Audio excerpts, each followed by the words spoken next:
University Mustangs defeated the hosts, now the Bishop University Gators, Atlantic University Sport champion.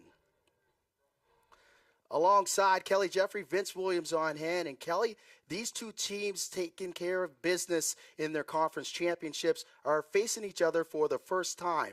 The first time Loney Bowl champions, the Bishop Gators, that is, taking on the OUA champions and the 116th UTeck Cup champions, the Laurier Golden Hawks. Let's take a look at the keys to this matchup today. Guys, on Laurier's offense, the offensive line, they're the unsung group here. If they can keep the quarterback upright, if they can get some holes up front, they're going to have a great day on offense. Defensively, they've got to slow down that Bishop's run game. Gorsick was huge last week. He had an interception, pass breakup. He was tough against the run versus Western in the Yates Cup. If they can do that, things are going to be good. With Bishops, the strength is their thunder and lightning, the two-back run game, and pressuring that quarterback. And without great teams comes great players, and we'll start with Ethan Jordan, the 1,000-yard receiver for the Golden Hawks. Ethan Jordan's one of those guys. They're going to move around all over the place, from the slot, from the wideout, the screen game, jet sweep, however they need to use him with reverses to get him down the field. He's going to be an explosive option for him. Defensive, or on the Bishop side, they're going to have a chance to use Alec McDonald. He had a great week last week against St. Mary's. Interception, forced fumble, fumble recovery. He's going to be key to slowing down that vaunted Laurier passing game.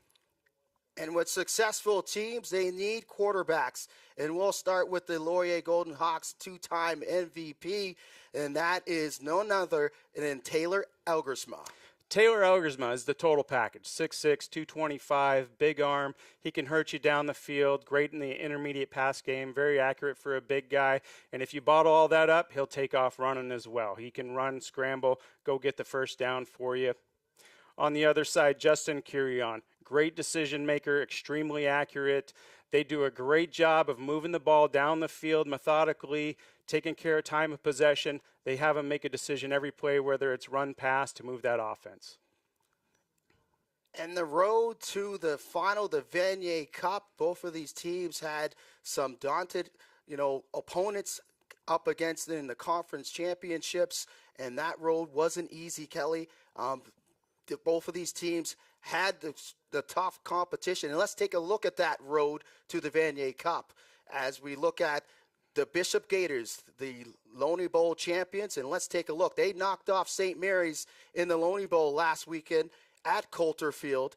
And the Laurier Golden Hawks, they defeated their arch rivals, the Western Mustangs, in the dominating fashion.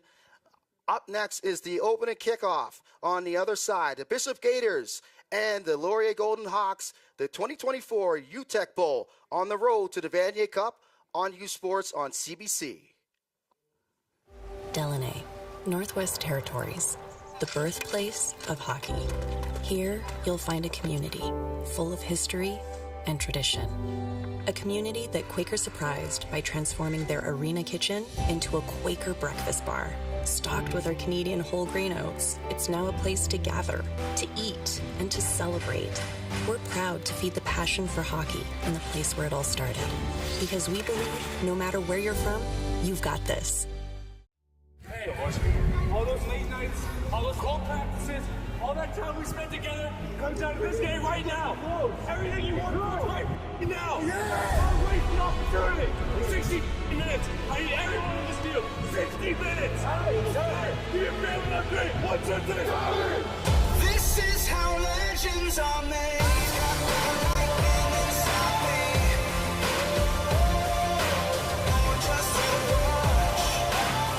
This is how legends are made.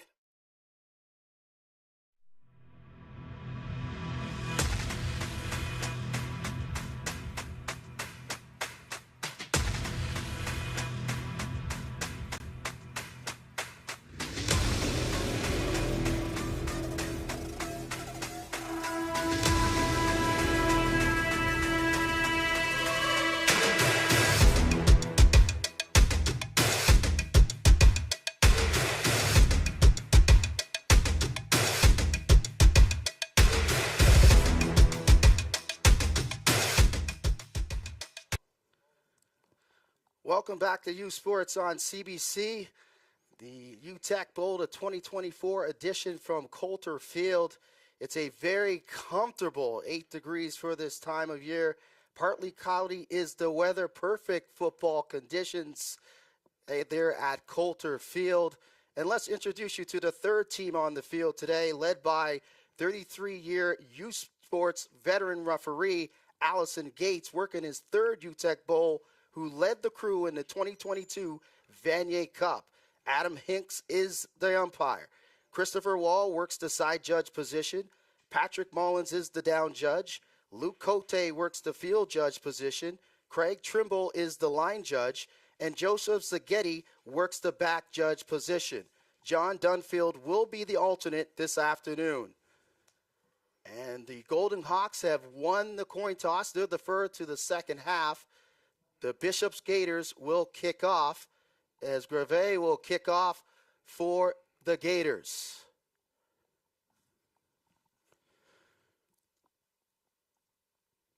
And here we go. Kind of a moon shot, and it looks like the Gators came up with it. Wow, right off the bat, taking a chance, realizing when you're playing a tough offense, you're going to have to go take some chances and see if you can't steal a possession somewhere. So they sorted out there, Kelly. It appears that the Golden Hawks do have possession on that moon shot. But let's take another look at this. Yeah, I love this call. Come right out. Let's see if we can take a chance on it. Man, they were close to getting that. Put Laurier on their heels. Not being the team that's going to be passive in this, go be aggressive. So Taylor Elgersma will bring the Golden Hawks onto the field. Elgersma fires over the middle. It's caught.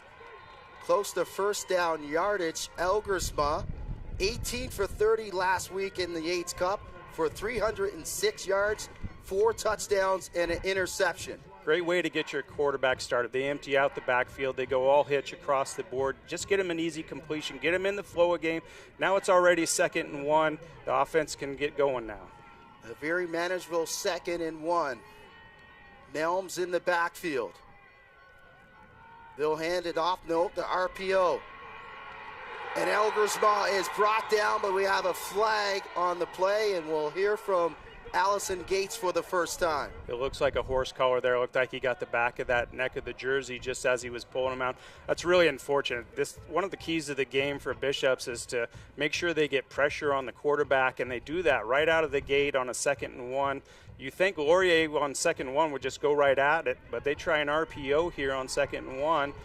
Quarterback pulls it, gives a chance for Bishops to get in the backfield. Now, it looks like he came off to the back of the jersey and not necessarily right on the horse collar, so we'll see what the call is. So Brandon James Julian Marquez, a AUS All-Star, the 6'2", 204 senior from Montreal, will be called for the unnecessary roughness.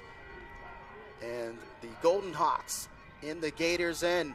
Elgersma working again, and he's wrapped up and brought down. This is huge for Bishops to get pressure on that quarterback right away. We talked about the keys to the game was protecting the quarterback. Bishops will move all over the place. A lot of times they'll play with 2 down defensive linemen. They'll shift and move and stunt and blitz. And so if they can continue that and keep that pressure on Elgersma, it's going to be a tough day for them. So you can see here in the backfield, 1st and 10, they're just going to try just a standard pass play. But with that pressure off the play action, they're able to get in the backfield quickly.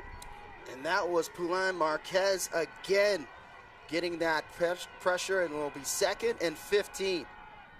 Elgersma, clean pocket. He'll fire to the left. Wide open is Ojetaleo. And Ojetaleo with a decent gain here. Let's see where they mark it. It's Ojetaleo. Leomi, a very good receiver and special teamer. Captain of the special teams is Ojetaleo. Shelburne, Ontario native, 6'3", 209. Really good job by protection here with the offensive line. Gives Elgersma a chance to scan the entire field, get to his 4th, 5th read, and find somebody over there by the sideline. Back to the action as Nelms with the first carry of the game. Tanner Nelms. just with the running attack with Laurier, they want to establish it early, but if they're not getting positive yards, a couple times already they've tried to run RPO, they've kept it. They haven't had a big gain with the run game yet. You want to see them early on try and establish that run game and see if they can't get some more yards down the field and not rely on the passing game so early. 2nd and 7 on the Bishop's 27. Ellsmerma over the middle. Ellsmerma, and that is a catch and possible fumble by Jordan. And they'll say he was down by contact. Let's see where they mark it. This will be a big 3rd down decision here. They're deep in their end zone, in their field territory. They've got a chance to come away with the points if they're stopped short. Bishops does a really good job of rallying to the ball quickly. With Ethan Jordan, you don't want to give him too much space and let him get on the run. So they're going to be 3rd and short here. So if they might have an opportunity to go for this for the first, it looks like they're going to take the points early. Good decision by the coach. That first drive, if you can come away with points, man, that's very important. So they're going to line up and take a shot here with the field goal to get started. So Dawson Hodge will try the 30-yard field goal. You got to check a hard count here. Hard count would jump off sides. They're all good. Kicks up, and it's good. So the first points of this 2024 UTeck Bowl, the Golden Hawks get on the board as Hodge able to knock through the 30-yard field goal. He was 3 for 3 last week at the Yates Cup, and he was money on this 30-yard try. And that wind, I've been to that Bishop Stadium a few times. That wind can be a little bit tricky blowing through the stadium. So anytime you're a coach and you have that first drive of the game and you can come away with points, that's a great way to start the day. You can relax a little bit once you get the lid off. Now Justin Curion, the AUS MVP, will bring the Bishop Gators offense onto the field for the first time. And that's a handoff to O'Shea Hosang. And this guy is returning for the first time, played 7 games in the regular season, then got injured on October the 19th. He was huge in their offense before getting injured. 687 yards on 93 carries, 8 touchdowns on the ground and 2 in the air. He is pivotal to this offense, Kelly. Really a special player, and right away they give him the ball, make sure he gets in the flow of the game. He's been out for a long time, so get him comfortable right away is important. 2nd and 7 on their own 38. Curion scrambles to his left, finds nobody, and he'll take the sack. So the punting team will come on the field for the Gators. And that's really where Laurier's got to thrive. They've got to slow them down, make sure they can't get a lot of yards on first down, put them in 2nd and long, and force them just to become a drop-back passing team. If they can force them just to drop back and throw the ball all over the place, Laurier's going to be in a good spot defensively. Even though they got a good rush by Osang there, they need a few more yards. 3rd and 13 as Gervais will kick it down to maybe try to get it into the Golden Hawks end. A 2-and-out for the Gators offense. They'll kick it straight out of bounds. No, there'll be a return and a flag as Tashawn Jackson gets his first touch of the game. So it appears to be a no yards here for the Gators. Yeah, that's going to be no yards, and good job by the returner there to attack the ball. So the Golden Hawks leading it 3-0. We're back. Stay with us. You're watching the 2024 UTeck Bowl on the road to the Vanier Cup on U Sports on CBC.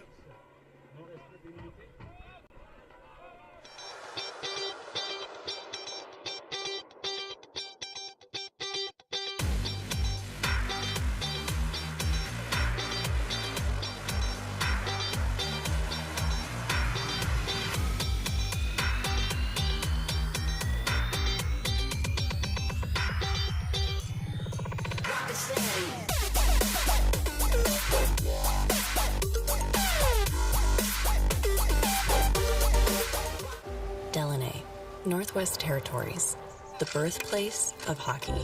Here, you'll find a community full of history and tradition. A community that Quaker surprised by transforming their arena kitchen into a Quaker breakfast bar. Stocked with our Canadian whole grain oats, it's now a place to gather, to eat, and to celebrate. We're proud to feed the passion for hockey in the place where it all started. Because we believe no matter where you're from, You've got this.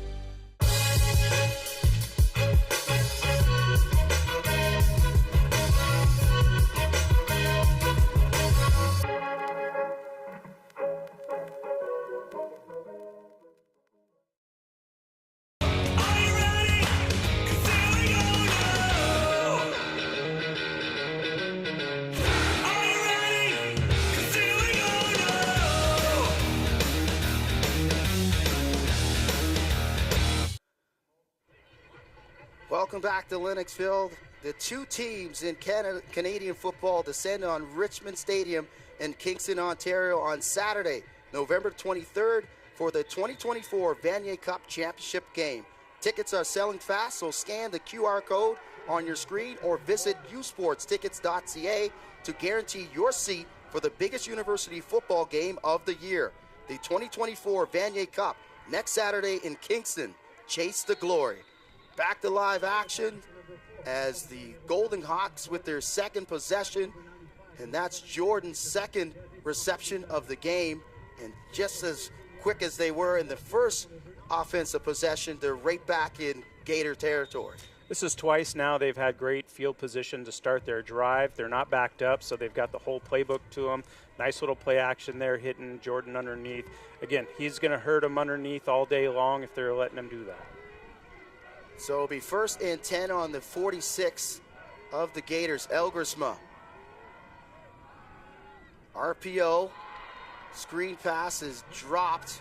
So it'll be 2nd and 10. As that was Hughes with his first opportunity to touch the football. He was outstanding in the Yates Cup.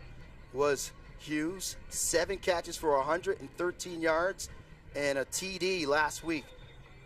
You got to look this ball all the way in, and this is where Laurier is going to help themselves out by getting the ball out on the perimeter with all the movement and stemming on the inside by Bishops. If they can get the ball on the perimeter, it really helps in terms of protection and getting the ball out on time. Elgersma. Pressure, and he's brought down again. The second sack of the game, and it's a huge one. Gabriel Royak. Whenever you have a smaller defensive line, you've got to do something. You can't stand toe-to-toe. So they do a good job here of moving guys around. They bring out a big-time blitz here, right up the gut. They missed assignment on the offense in terms of picking them up, and they're able to get in the backfield again. So that'll be 3rd down and 19 on the 55. The first punt of the game for the Golden Hawks. And that's an angle kick, and it's a beauty. Out of bounds just inside the 15-yard line.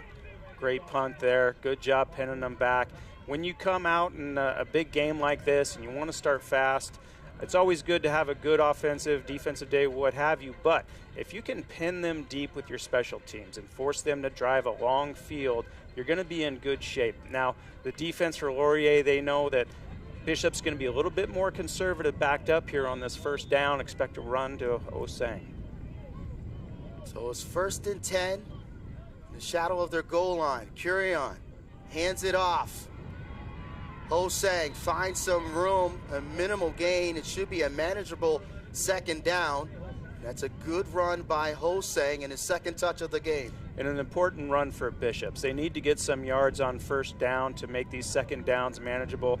If they can live in that second and medium world, somewhere 2nd and 5, 2nd and 4, 2nd and 6, they're going to be in good shape. They'll have their full playbook to them. They can come back to the run game like they do here. They keep it on the ground, and Hosang picks up the first down, but there's a flag on the play. And let's see what it's for. Maybe a hold on the edge. It looked like he got the edge pretty easily on that to get the first down. Again, that's important for Bishops with that run game. They do a good job of driving the ball down the field. They're not necessarily going to hit big ones down the field. And Curion fires over the middle, and it's caught, bobbled at first, but it's brought down for a first down. A huge play in the middle of the field. Oliver Burnett, he's the safety blanket for this offense. When they need a first down, when they need some momentum going, that's who Curion loves to look for. He's a good possession receiver. He does a good job of finding the window over the middle so that he can move the sticks.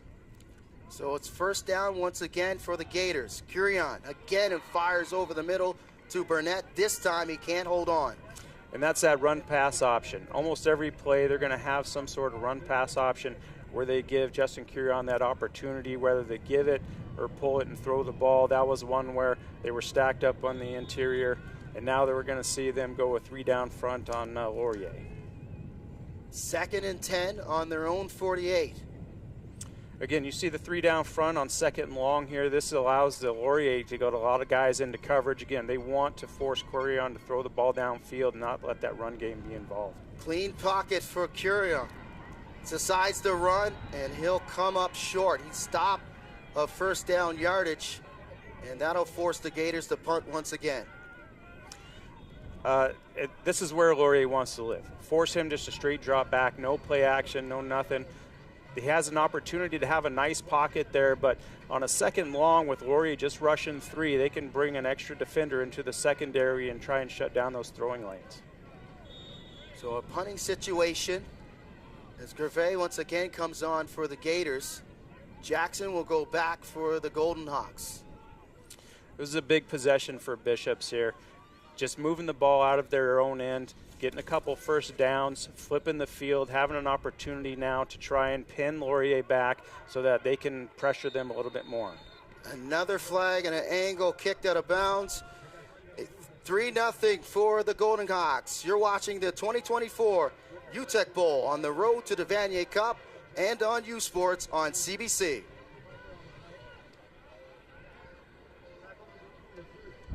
Hey U Sports fans, check out shop.usports.ca for this week's promotional item from the Nike Team Collection. Visitez le shop.usport.ca pour en profiter de la promotion de la semaine de la collection Nike Team.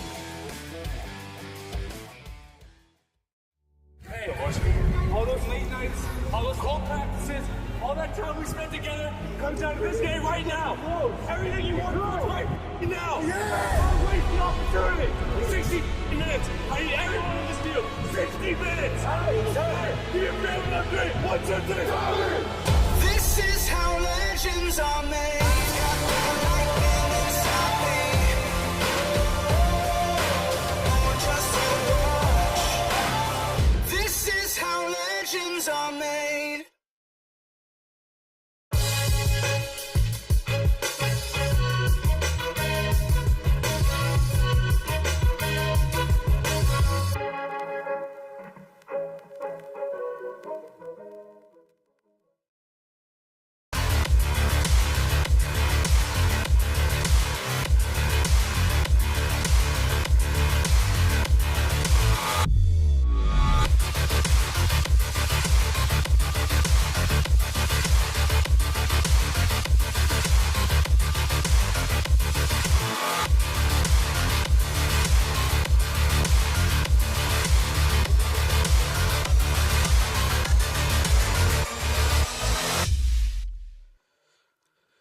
Back in Lennoxville, the Golden Hawks lead the Gators 3-0. Be part of the U Sports Football All-Canadian Gala next Thursday, November 21st at 7 p.m. in Kingston. Jock Climby hosts this year's awards and features a fireside chat with legendary U Sports quarterback Trey Ford and Tommy Dennison, as well as the presentation of all major U Sports football awards, including the Heck Creighton Trophy. Get your reserved seats for this Thursday show at the Queen's University Athletics and Recreation Center now by clicking on the QR code on your screen or visiting usportstickets.ca. Be a part of history next Thursday at the 2024 U Sports All-Canadian. U Sports, chase the glory. Great job on first down by Laurier. Bishops is loading up the box, making sure they stop the run game. Quarterback realizes it, just puts it out on the perimeter to Jordan and gets a huge gain on first down.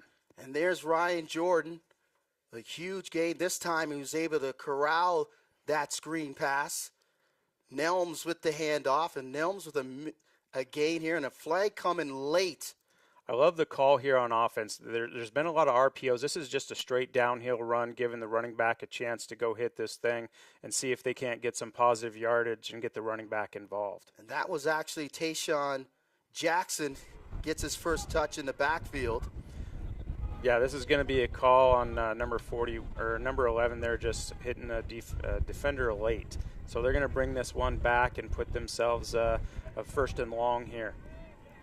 So the first penalty of the game for the Golden Hawks in the Yates Cup, they had one penalty for 15 yards. A team that's not really penalized a lot in their games. They average 8 penalties a game in the regular season and throughout the playoffs. And when you get to this point in the season that everybody's good, you really hate to give away bad penalties at this point. They had a great gain there on first down, really had a chance to move the sticks, and now they're in this long situation now where they've got to be able to force to throw the ball and they can't run the ball.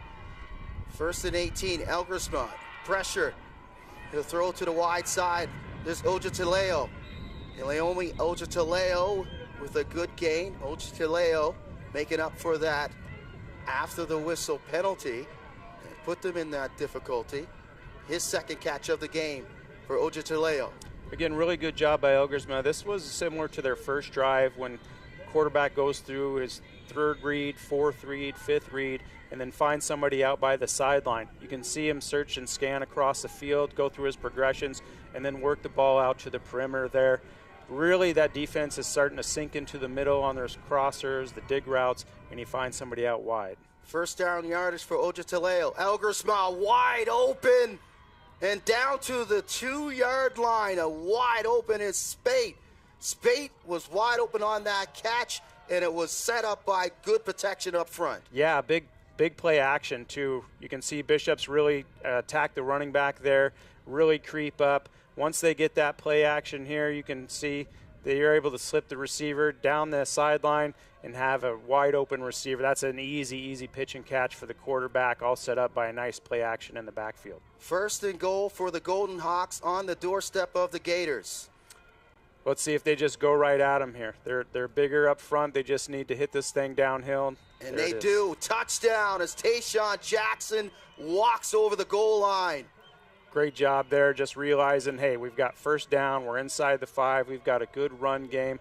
Let's just let the big hogs up front get some movement, give it to our back downhill, not get too fancy, and let's just go north and south and see if we can't bang our head off the goalpost. So Tayshawn Jackson walks into the end zone, a 2-yard touchdown, and a great start here for the Golden Hawks. And I think this is where Laurier can get after him. If they can just really hit him downhill, not get fancy, but really have some downhill runs, they're going to be in good position. It's when Bishops is allowed to use their speed, use their movement to try and slow them down, that's going to be a little bit more complicated. But when they can just go right downhill at them, they're going to have a great chance with the run game. And the kick is up and good. 10-0 is the score for the Golden Hawks, set up by Ryan Spate. Big catch on that play action from the Brantford, Ontario native, 6'3", 220 pounds, fourth-year senior, business major is Spate. Good look at the Golden Hawks and Hodge, their kicker and punter. So a good start for the Golden Hawks. The Bishops Gators have to respond on their next offense of a possession, Kelly, to try to get some momentum here, because all the momentum right now are with Laurier. Yeah, a really important drive there for Laurier. They were able to, when backed up on the 2nd and 18, pick up a big first down. They got a big play action pass down the field. So far, their passing game has kind of been taking the reign here in terms of moving the ball. But once they got close, they were able to go right downhill at them. So Bishops now, they need some first downs again. They need to flip the field back, see if they can't get some points. It's an important drive early in the game for Bishops. But the good side is they've been able to get some good completions. They've been able to get some good runs on first down with their run game. So they're set up. They can move the ball. They've proved that the first couple drives. You just want to come away with some points now at the end. Hodge will kick it off. It's a deep one. A bobble there by Chalot. He's settled under it. Slips a tackle. Chalot's got some space, and he's banged out of bounds just short of the 27-yard line, and the Gators will scrimmage from there. 3-play drive for the Golden Hawks, set up by the 37-yard pass to Ryan Spate. This is a great return. Dave Chalot back there. He's filled in great in the playoffs at the running back position, so you just got to find different ways to get him the ball. Here, what looks like could be a disaster with the bobble, he's able to turn it into really good yards out to the 32. So the 32-yard line is where they will start. RPO over the middle. It's caught. First down yardage for the Gaiters. Good job by Justin Curion here, and this is part of that RPO that they like to do.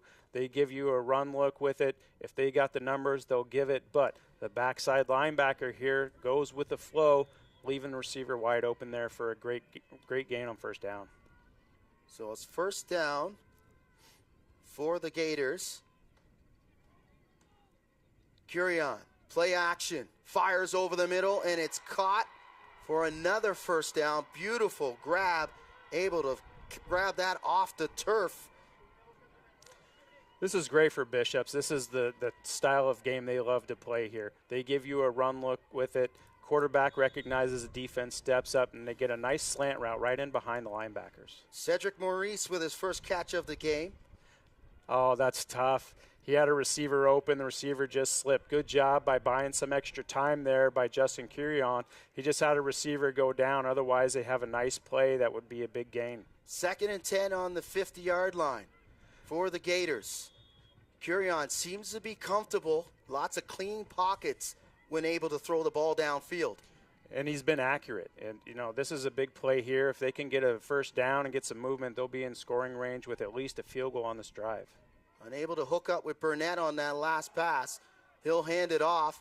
Chalot breaks a tackle, trying to get first down yardage. He may be short. We'll check the measurement here. Chalot thinks he's got the first down, and we'll see. This is a great call here. 2nd and 10, you're thinking it's a pass. You've got to have some guts as a play caller to say, hey, we're not always going to pass on 2nd and 10. We can run. They had great numbers up front.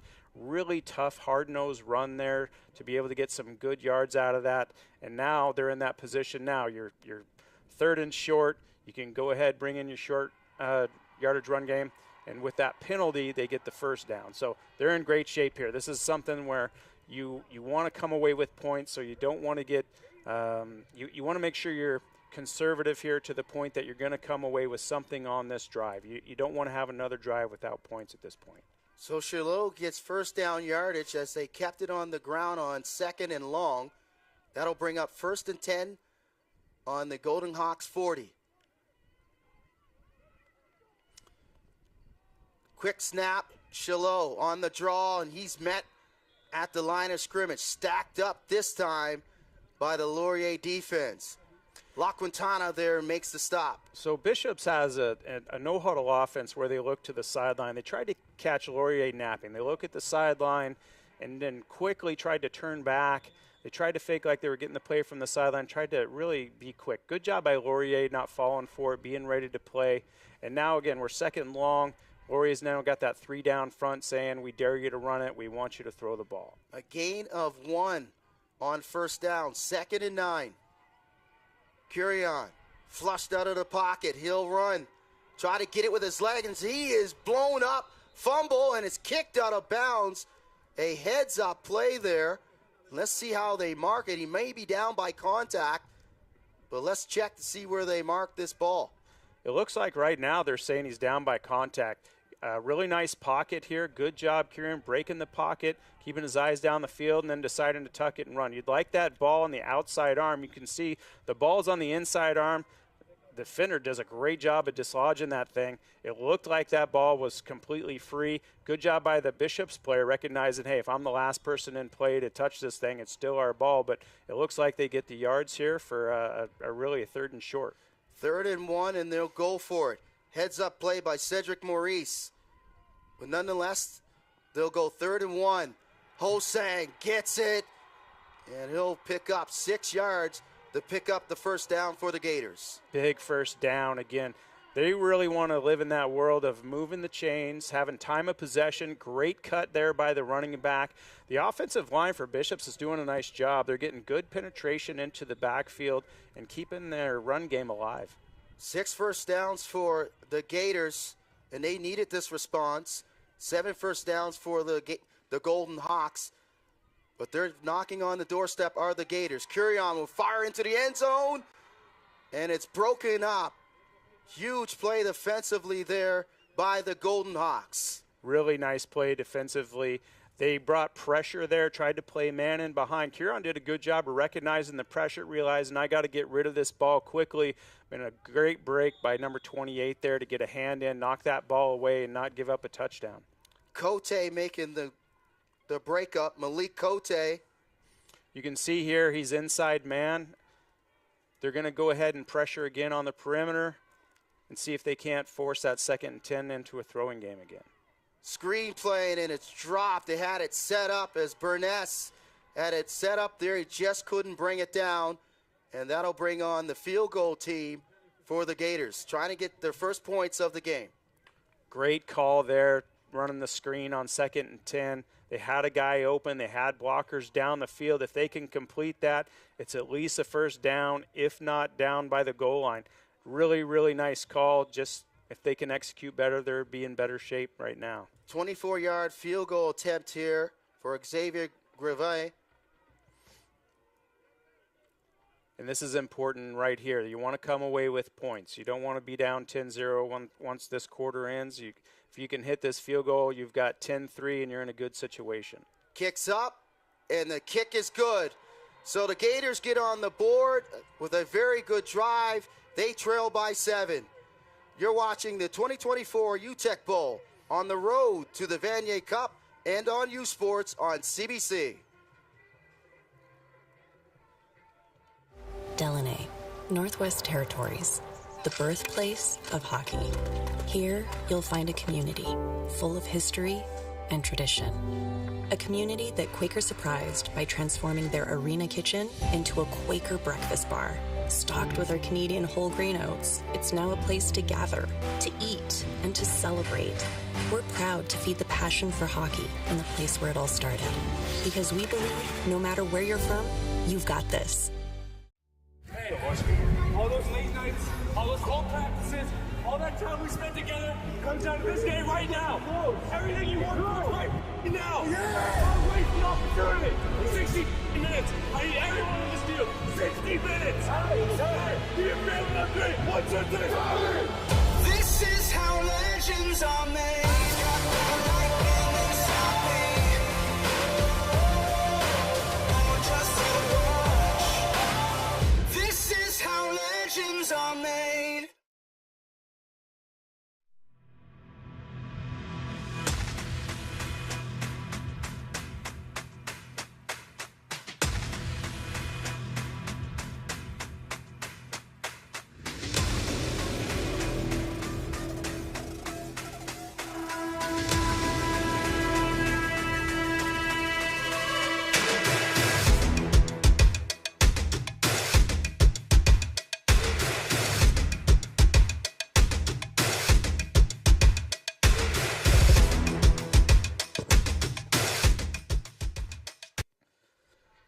Back in Lennoxville, Quebec, the Golden Hawks lead the Gators 10-3.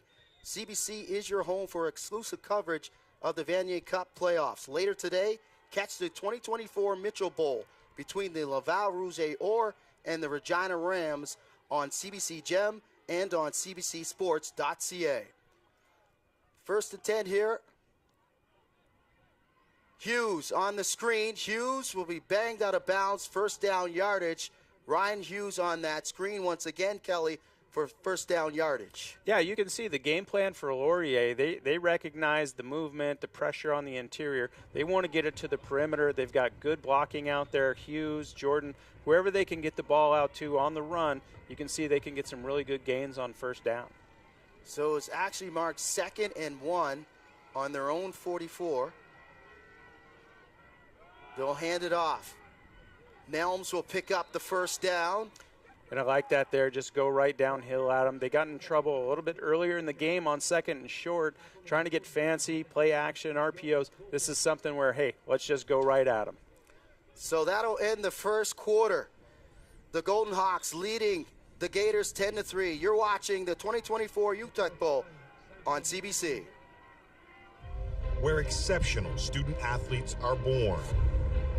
Where records are broken where great plays are made. Where school colors ignite passion, where champions prevail. Where tradition is celebrated, Ontario University Athletics.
Back at Coulter Field, Golden Hawks lead by 7.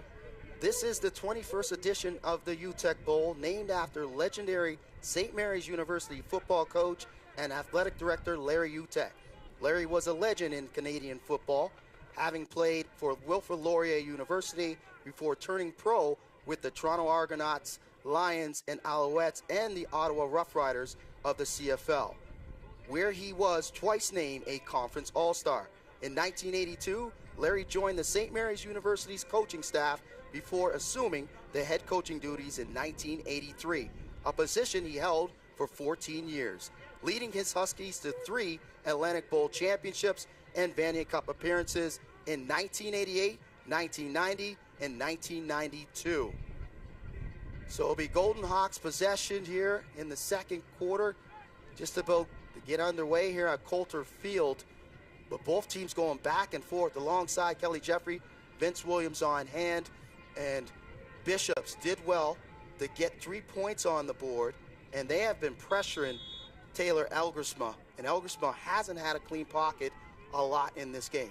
They've been doing great. They brought pressure. They're changing up the looks. They're not letting Elgersma get comfortable back there. They've really had an opportunity to get some stops. They just, ball's out. And Elgersma, who fumbles it, but the Golden Hawks get it back. So a short yardage possession there for the Golden Hawks to start the second quarter. Really lucky break here. It's second short here. They bring in the big guys to push it. Great tackle. There's Alex McDonald again. He forced a fumble last week and got the fumble recovery off it. He wasn't able to get it. Good job by 66 being down the field, making sure he's going to cover up the play when it ball's down the field. McDonald had 8.5 tackles, that is, had 5.5 sacks, was tied for 4th in the country, named Defensive Player of the Year for the AUS, as Nelms will carry on first down, and that'd be short, about a yard, be 2nd down and 1 for the Golden Hawks.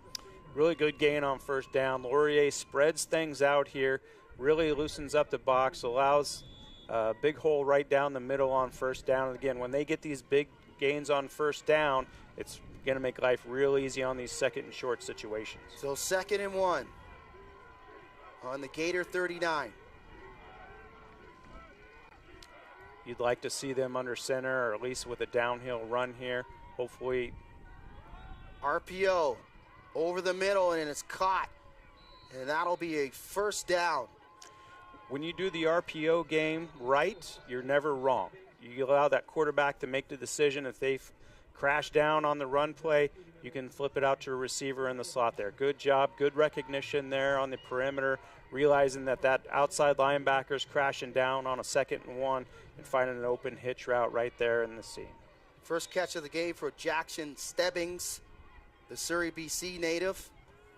They'll go back to the screen game, and that's Ethan Jordan, and Jordan appears to pick up first down yardage. This has been a big play so far. Jordan with another play out on the perimeter. We talked pregame about he's one of those key players.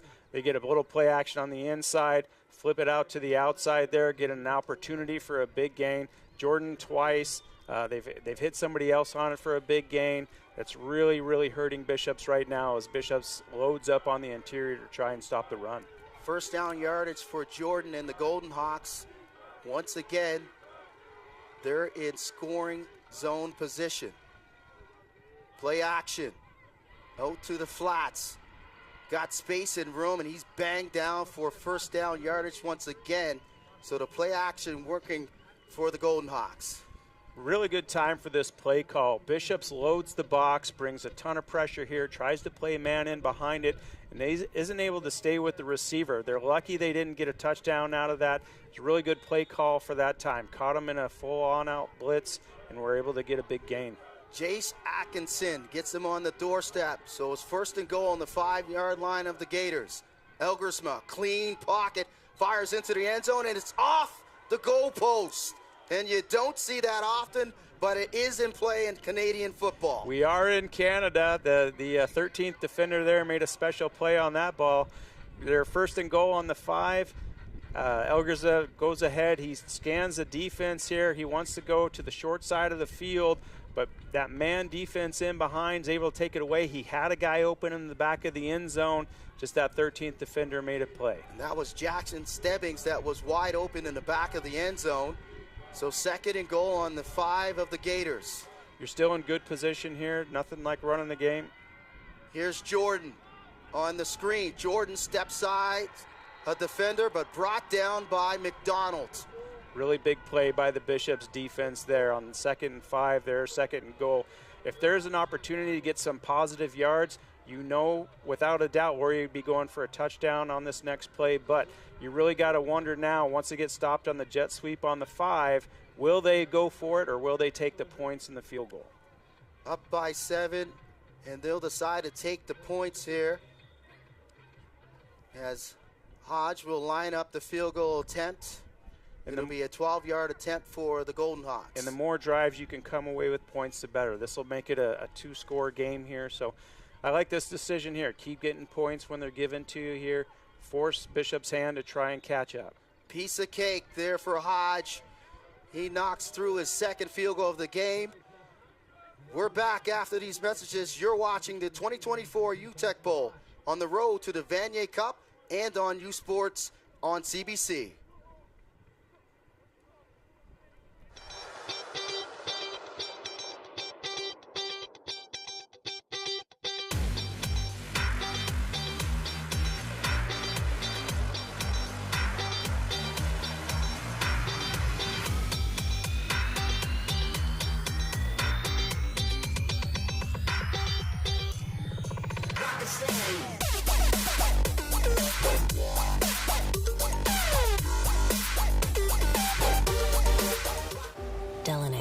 Northwest Territories, the birthplace of hockey. Here, you'll find a community full of history and tradition. A community that Quaker surprised by transforming their arena kitchen into a Quaker breakfast bar. Stocked with our Canadian whole grain oats, it's now a place to gather, to eat, and to celebrate. We're proud to feed the passion for hockey in the place where it all started. Because we believe no matter where you're from, you've got this.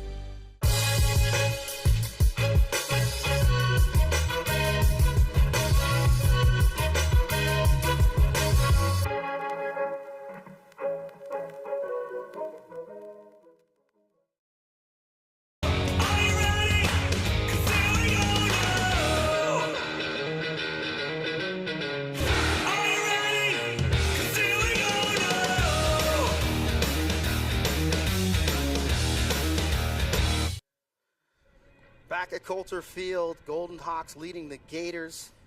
The two top teams in Canadian football descend on Richardson Stadium in Kingston, Ontario on Saturday, November the 23rd for the 2024 Vanier Cup Championship game. Tickets are selling fast, so scan the QR code on your screen or visit usportstickets.ca. Back to live action, Curion over the middle, and that's almost intercepted. Really close to being intercepted. Good job by the Laurier defender to break on that ball. You'd like to see the receiver come back to that ball. It just kind of floated and the receiver drifted a little bit, but if he can come back to that ball, maybe he's got a chance to catch that or at least draw a pass interference penalty. Curion, 3 of 8 and 48 yards up to this point. 2nd and 10 on their own 35. Curion fires over the middle's got a receiver, and that's Burnett, and he'll pick up first down yardage. Again, Burnett, great possession receiver, finding him over the middle. You know, Bishop's, because they ran the ball on a 2nd long earlier, now Laurier's in a 4-down front, takes the guy out of the secondary. Curion, again, really accurate passer. He's getting great protection back there. He's got time to throw. Great pitch and catch there. 1st and 10 for the Gators on their own 48. Curion, quick snap. Hosang. He's brought down with minimal yardage there. Should set up a 2nd and long for the Gators. Yeah, on first down, again, they're going to try and establish that run. Laurier and Gregorczyk in that middle linebacker spot, they're tough up front. If they can keep forcing this into 2nd and longs, that'll be a benefit. But Bishop's done a really good job on 2nd and long. They've got a good mix going of run, of throwing the ball down the field. I'd love to see another screen on a 2nd and long. 2nd and 7 for the Gators. Curion, play action over the middle, and that's incomplete. Left it short for Burnett, and that'll bring on the Gator kicking team. Burnett's that guy he's going to look to on that 2nd and medium, 2nd and long. It almost looked like that ball got tipped. It was really close to a completion. Could have been right at the sticks for a first down or close to a first down. But, again, Bishop's doing a good job finding guys over the middle in those seams. They're getting good protection. If they can keep that up, they're going to keep putting some points on the board. They just need to get, another field goal, maybe get a touchdown, and they'll be fine. So Gervais on to kick for the Gators. Jackson back deep for the Golden Hawks. The last punt by the Gators was angled out of bounds. I don't think they want to give Tayshawn Jackson an opportunity to make a big play. So they do make a mistake. Jackson settles under, and Jackson is brought down at the 20. Great punt there. Good job pinning them next to the sideline. It's a great job flipping the field there. So the Golden Hawks still ahead. You're watching the 2024 UTeck Bowl on the road to the Vanier Cup on CBC. Hey, U Sports fans, check out shop.usports.ca for this week's promotional item from the Nike Team Collection. Visitez le shop.usport.ca pour en profiter de la promotion de la semaine de la collection Nike Team. Hey, all those late nights, all those cold practices, all that time we spent together comes down to this game right now. Everything you want to do right now. Don't waste the opportunity. 60 minutes. I need everyone in this field. 60 minutes. Do you feel it up 3? 1, 2, 3. This is how legends are made. Lightning inside me. Oh, just to watch. This is how legends are made.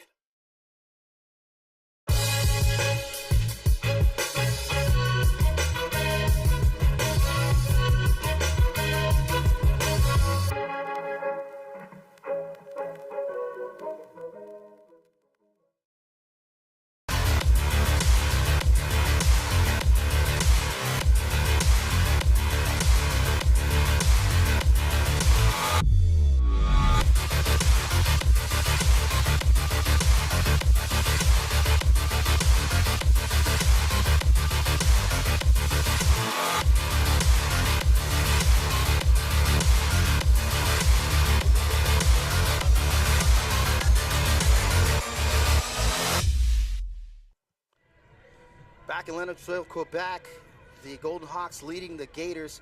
Be part of the U Sports Football All-Canadian Gala next Thursday, November the 21st at 7 p.m. in Kingston, Ontario. Jock Lamy hosts this year's awards, featuring a fireside chat with legendary U Sports quarterback Trey Ford and Tommy Dennison.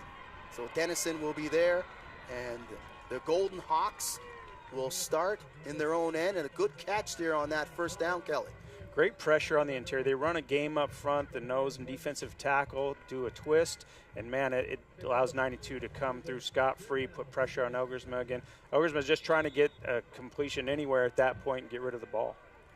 So that'll set up second down and about 7, 8 that is, on their own 22-yard line for the Golden Hawks, leading by 10. Elgersma fires out left, got a man. That's Hughes, and he's got first down yardage. Nice ball, good timing there on that route. He's had a little bit more time to throw. Bishop's faked like they were going to bring blitz. They dropped 2 guys off. Good job by Laurier. You can see stepping in, picking up the blitzer, and really good timing, good accuracy with the ball. And we talked about Elgersma. If he can get time to throw the ball to his receivers, he can really pick apart a defense. Yeah, and that's what it comes down to. If they've got time to handle the pressure and movement by Bishops, it's going to be a good afternoon throwing the football. Ideal conditions at Coulter Field. Elgersma again on first down, going deep, and he's got Hughes again, and Hughes is knocked out of bounds at the 25-yard line. Ryan Hughes is coming up huge for the Golden Hawks. Great ball, great recognition of man coverage on the outside. We've got our dude out there. You're going to try and play him one-on-one with no help. Great. We'll see if you can handle him one-on-one. Perfectly located, outside shoulder. Great route to get open. Excellent gain. Dropped that one right in the bucket was Elgersma, and they are knocking on the doorstep once again is Laurier. They'll hand it off this time. They'll stay on the ground. Here's Jackson. Jackson, second level. He's banged down at the far 5-yard line, that is. Tayshawn Jackson, explosive play in the middle of the defense for the Gators. They hit you over the top, then they bring a receiver in to lead block right up the middle. Great gain there and getting positive yards. They've got the wind against them now, so to have a run game here and fight through the run game, it's a great way to go. Now they're in the 3-back set. Golden Hawks once again in the scoring zone, and they have been lethal this season. Play action. Elgersma flips it out, and that's a touchdown, but a flag on the play. We'll see what the flag is. It could be a pick route here. They did have the outside receiver working inside to set up. We'll see what we get here. So a flag on the play. Elgersma able to find the running back out of the backfield. And a good job after you hit them with a big run to come back and have the opportunity now to find the play action, get the back out of the backfield. It's going to be a penalty on the defense. That one's going to count. So Sebastian Parasilidis will get the touchdown, and the Golden Hawks are rolling right now, Kelly. Every once in a while you forget about those fullbacks, those guys who just all game long, they block. All of a sudden you leak them out into the backfield, get them out on the perimeter, and you lose those guys into the secondary. Parasilidis with the touchdown, 6 yards, and the extra point comes right into your living room. So the Golden Hawks taking a commanding lead here in the second quarter over the Gators. Big drive, couple big plays. They did it through the air and on the ground. Really had a nice long gain and explosive through the passing game when they went man. They went back to zone, softened up. They hit him with a run right down the middle and then got that fullback out in the flat for the touchdown. Really nice change-up, good combination of plays, good mix on the play calling. Really nice drive by Laurier. A 47-yard pass to Ryan Hughes set up by previously a 21-yard pass to Ryan Hughes set up that touchdown by Tayshawn Jackson. And Laurier right now up by 17 with 6:40 remaining in the second quarter. Bishops needs a response on offense. They do. Laurier's got so many weapons on offense. You can see the way that it can hurt you from different spots on the field. Bishops now has to settle down and realize, hey, if we get a score here, it's just a 2-score game. Don't stress too much. Get your running game. That's what your team is about. Don't get away from that. Don't panic. You've got good backs. You've got a good offense. You're going to have good field position because of the wind. They kick it short and brought down. And it looked like it was a late slide there by the Gators, as the Gators will bring their offense onto the field looking for a response here. trailing by 17. And they will scrimmage just at the 33-yard line with 6:36 remaining in the first half. So it's 1st and 10 for the Gators. Curion trying to look for a spark here in the passing game. Play action. He'll go deep down the left side. And that is incomplete. Great coverage there, step for step. You can see with the wind at their back now, Bishops is taking a few more shots down the field, seeing if they can't make their own big play and get an explosive. They get the one-on-one that they want on the outside. Good job by the defensive back, pinning him to the sideline. Joey Julian was the attendant receiver, 4 catches for 36 yards last week in the Loney Bowl for Julian. So that'll bring up 2nd and long for the Gators on their own 33-yard line. Lots of time left in the half here. You still want to get good yards. Let's see if they can get to the 2nd and long. That's over the middle and brought down immediately. Good tackle in open space there. Big tackle there. He catches the ball in a lot of space here to work. Great job making the one-on-one play. Good accurate throw. This is one where you see it all the time. A receiver or running back is able to break the tackle, get the extra yard or two, and get the first down. That's a huge tackle there, one-on-one, to get the stop. Brendan Griffiths came up short. That'll bring up 3rd and 4, punting situation for the Gators. And the last time he hit a nice punt, pinned him next to the sideline with the wind at the back. They're a little bit more aggressive, trying to get it down the field and not as angle as much. Let's see if we can get into another one here. Gets a good kickoff. Jackson lets it bounce out of bounds, and they'll scrimmage from there. Golden Hawks leading by 17. You're watching the 2024 UTeck Bowl on the road to the Vanier Cup on CBC.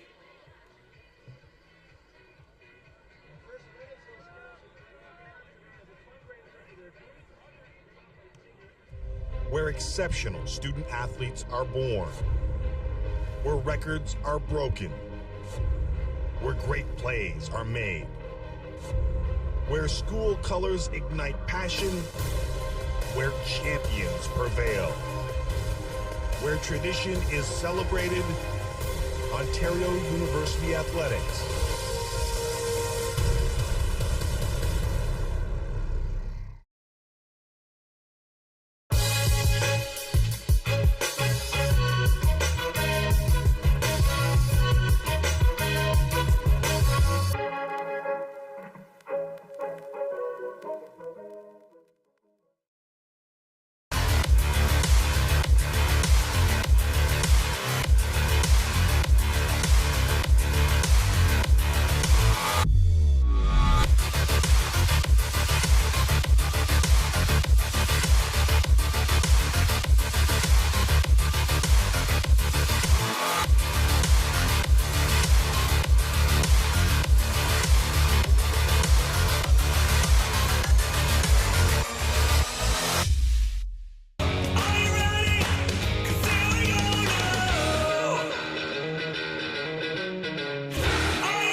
Welcome back to Lennoxville. Next Saturday, CBC Sports brings you every moment of the 2024 Vanier Cup Championship game from Richardson Stadium in Kingston, Ontario. Join Mark Lee, Deshaun Stevens, and Signa Butler for complete coverage of the 2024 Vanier Cup next Saturday at 1 p.m. on CBC TV. And a touchdown as Ryan Hughes will run it in. A huge play out of that timeout, that TV break. Let's take a look, Kelly. Great ball here. This is 2 drives in a row where Ryan Hughes gets loose one-on-one on the perimeter. You got to get some help over the top. He's too talented, too fast. Great ball, hits him in perfect stride and runs in for the score. Ryan Hughes has been big this afternoon. Elgersma, 18 for 20, 322 yards and 2 touchdowns. Ryan Hughes has been the man. 4 catches, 147 yards. 74 was the longest. That was the touchdown He's averaging 37 yards per catch for Hughes. He's their big play threat. When they get out on the perimeter, if they can catch him one-on-one, man, Taylor Elgersma, that's where he's going to go every time. So if they can catch that guy one-on-one, no help over the top, you've got to be drooling as a quarterback thinking, man, if you're going to think you can cover this guy out on the perimeter by himself, you can't allow it to happen as a quarterback. Good play action, great protection there. He can step up and really throw the ball. And again, hit him in stride on the play. Good job by the receiver creating separation. And, man, another big play for Ryan Hughes. This Golden Hawks offense doesn't give you time to even read the promo to upcoming games or what's going on around U Sports. They strike quickly. Out of the commercial break, Elgersma, he is on pace for a 600-yard day for sure. We talked about the keys of the game beforehand with the Laurier offensive line, the unsung hero. Great pocket that time. Really had all day to throw. Elgersma had time to find a one-on-one matchup and really expose it. Hosang, he'll drop it off on the trick play, and that'll pick up yardage, but a late flag for a late hit on the sideline.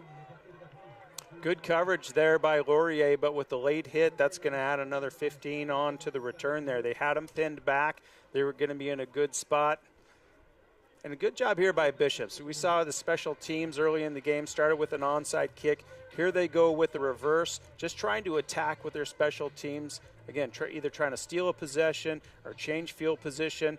He's clearly out of bounds. He's a good 2-3 yards out of bounds. That's a bad time to do that right there. You've got him pinned back. That's going to push the ball out of the way out to almost the 40-yard line and give him good field position. Yeah, Gavin Lowe got banged out of bounds late by Leomi Ojetileo, the special teams captain and leader in tackles for the Golden Hawks. Not a smart play by Ojetileo. That's his second penalty in this UTeck Bowl.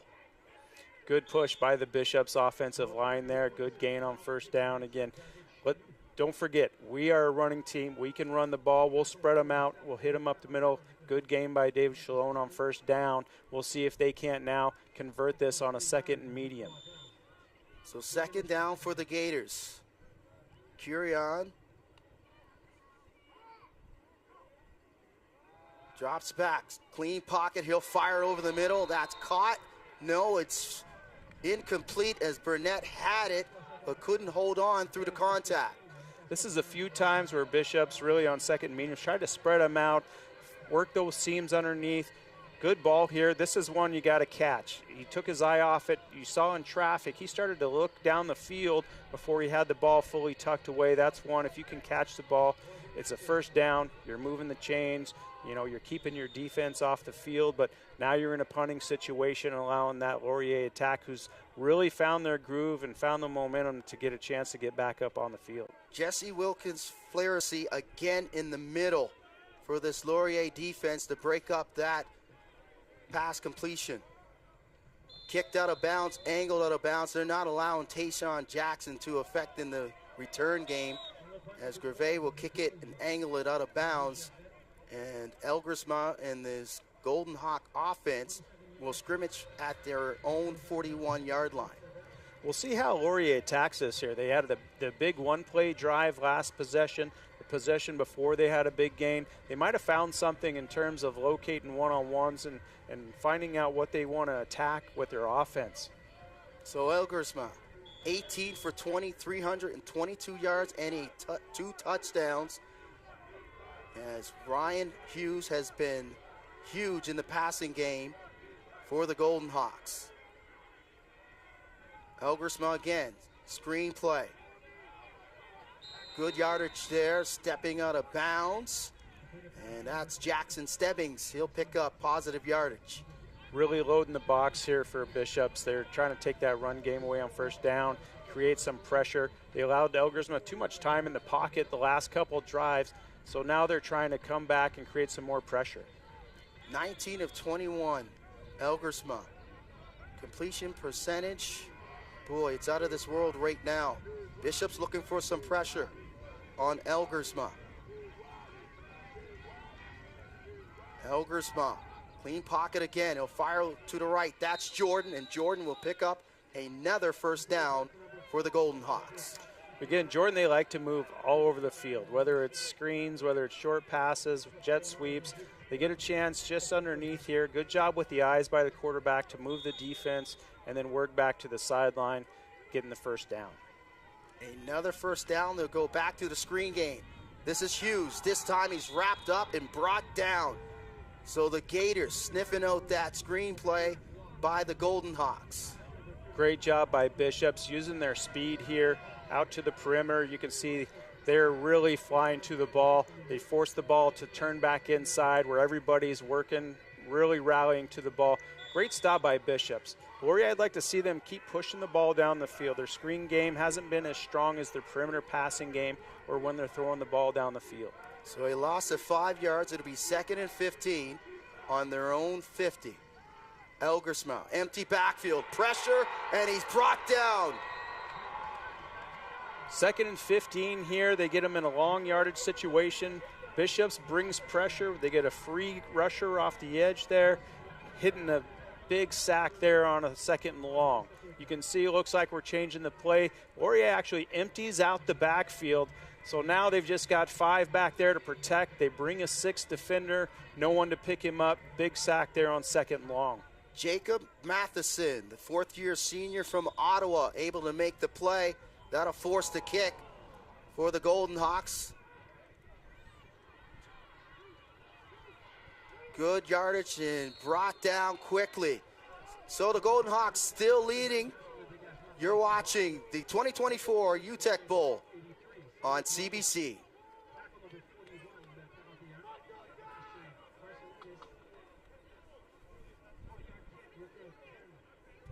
Where exceptional student athletes are born. Where records are broken. Where great plays are made. Where school colors ignite passion. Where champions prevail. Where tradition is celebrated. Ontario University Athletics.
At Coulter Field, the Bishops Gators looking for a response here, trailing the Golden Hawks 27-3 with 2:36 remaining in the first half. Curion will bring out the Gators offense. Play action, Curion over the middle. It's completed, and it should be first down yardage, struggling there to get it. Great completion. They've tried some similar routes here where they have come up short either through a drop or a pass breakup. Good job by the receiver. You can see extends, comes back to the football, then drives right up field for the first down. Big drive here for Bishops, trying to come away with points before the end of the half. Pressured and brought down on 2nd down is LaQuintana again with the pressure and the sack. He had 2 sacks last weekend in the Yates Cup. Is this freshman Mateo LaQuintana? And Curion's coming up hobbling. He came down on an awkward angle there on the sack. Good job here by Laurier, creating some pressure on the field. Good flow to the ball. And as he drops there, it looks like he comes down maybe on the outside ankle or knee there. And he is down. He's going to have to be looked after by the Bishops athletic training staff. So Xavier Grevet will go in. He is the backup quarterback for the Gators. So this is not good right now, Kelly, for Bishops. That's tough. You're hoping right before the end of the half to come away with a touchdown or a field goal. You get some positive momentum coming into the half, and now the quarterback who's led you through the entire season of one of the top offenses in the nation is going to be coming off the field.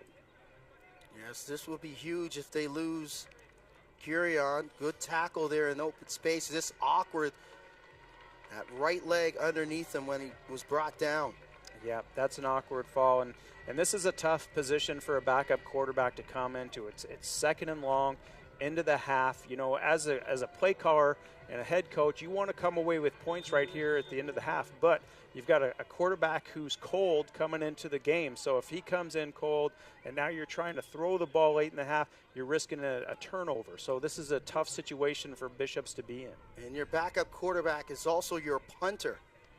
As Jackson settles underneath that punt, minimal gain on the sideline. This seems to be the recipe that this kicking game for the Gators are taking. Just angle punts out of bounds and not allowing Tayshawn Jackson to affect this game on the special teams. Absolutely. When you're punting the ball down into the sideline there, you only have to cover a third of the field. You don't want to give up any explosives. Laurier will create enough on their own with their offense. You don't want to give them room to run on special teams as well. So Elgersma in great position here, starting on their own 41. Jackson in the backfield. They'll hand it off to Jackson. He dances in the hole. He'll pick up a minimal gain. Should be a manageable second down here for the Golden Hawks. And there's some patience here by Laurier. They've actually been throwing the ball almost 3-1 in terms of how much they're throwing the ball compared to their running. They tried to establish some run early on. Bishops really loaded that box and was pretty quick and did a good job of limiting the run game. So Laurier, now with the throwing game and opening things up and pushing the ball down the field, has really created some success. So a second down and both 5 here for the Golden Hawks. Big play here for Bishop's defense. You want to try and get your offense back on the field one more time before the end of the half, see if they can come away with some points to create some momentum again. Under 3 minutes left in the first half. Jackson again dances in the hole, breaks a tackle, goes out wide, and he'll pick up another first down. Great run by Tayshawn Jackson, the freshman. Just great individual effort here. He had a little bit of a seam, but, man, he did the rest on his own. Whenever you talk about great running backs, the rule you say is, can you make the first guy miss? He gets the ball here. He gets up. The O-line gets him started, and then he gets the stiff arm. He gets another stiff arm, powers his way to a first down. Averaging just under 10 yards per carry with 4 carries for 33 yards is Jackson. Had a 59-yard touchdown catch on the 4th play on offense in the Yates Cup. Elgersma, wide open is Hughes. He breaks a tackle. Hughes is brought down and knocked out of bounds at the 4-yard line.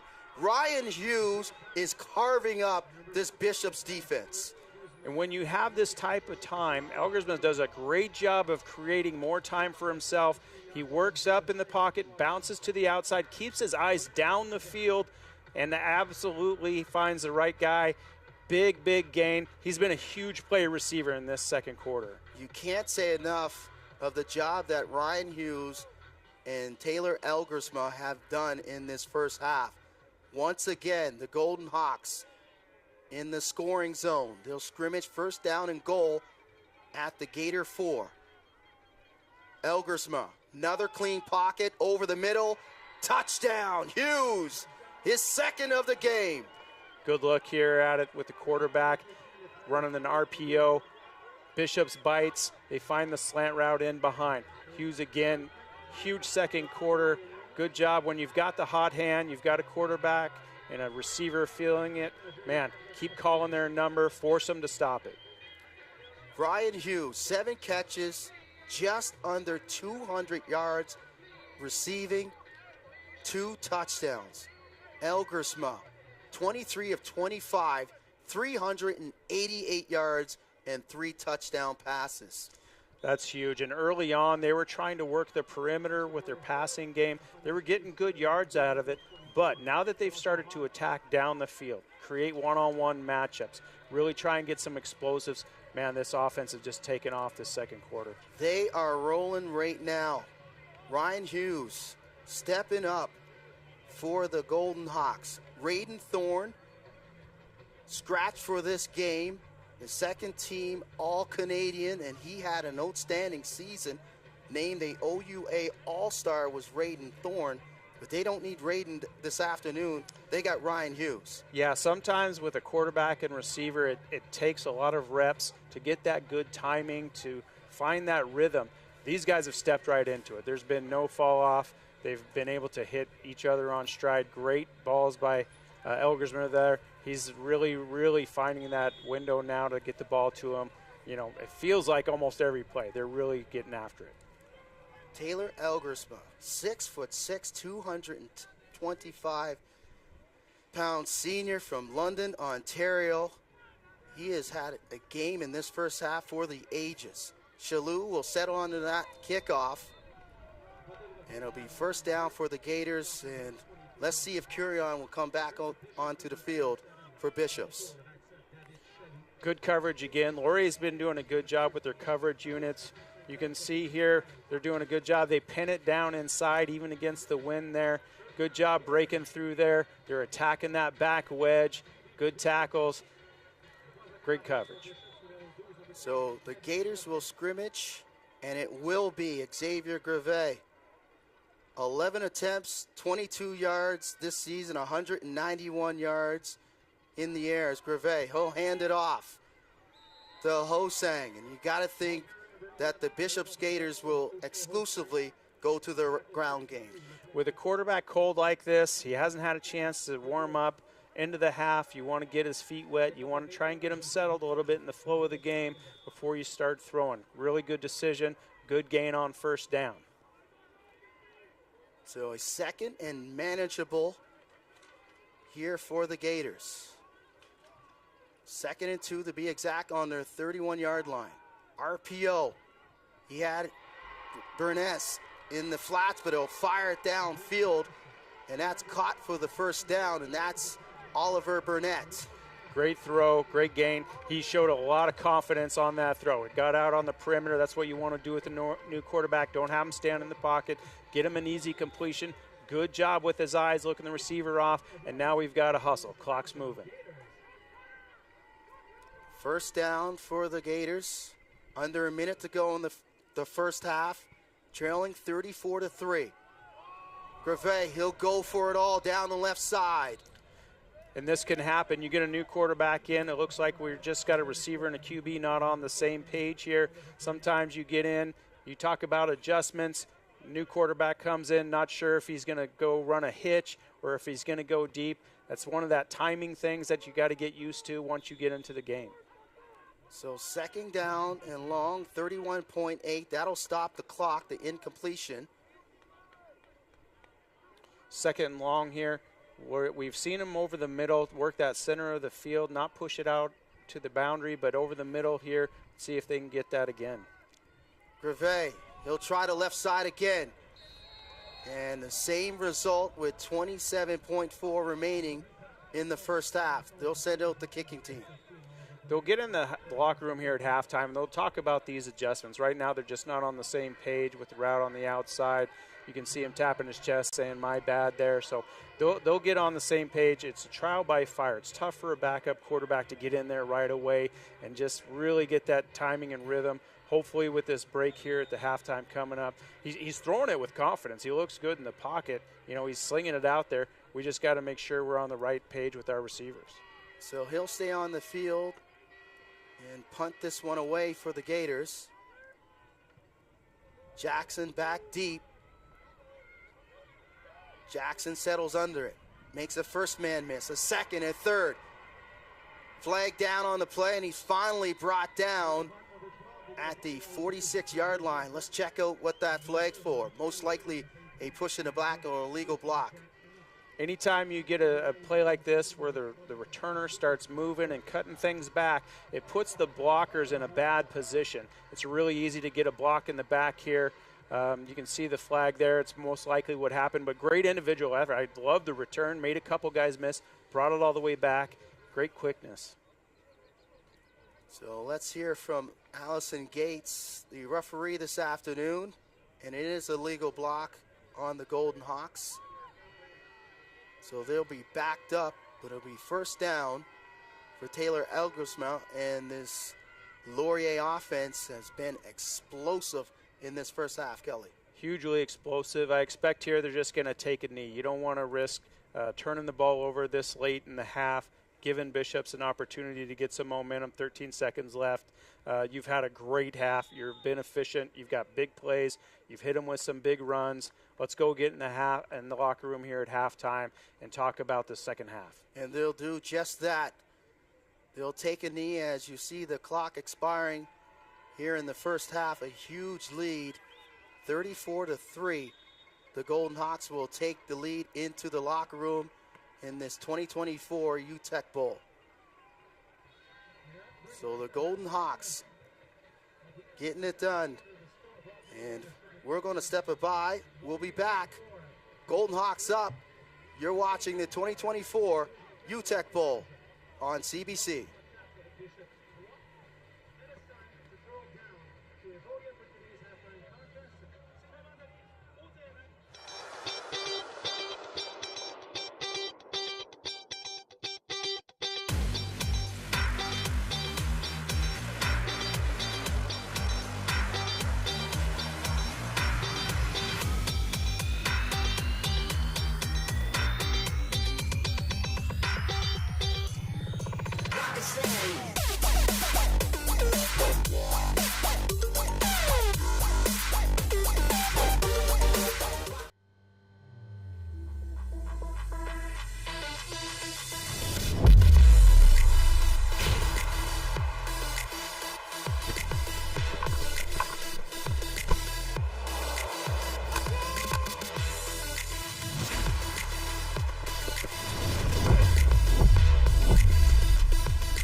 Nicotine addiction sneaks up on you.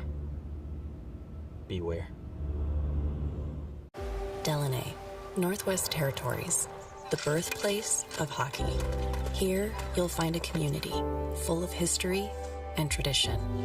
A community that Quaker surprised by transforming their arena kitchen into a Quaker breakfast bar. Stocked with our Canadian whole grain oats, it's now a place to gather, to eat, and to celebrate. We're proud to feed the passion for hockey in the place where it all started.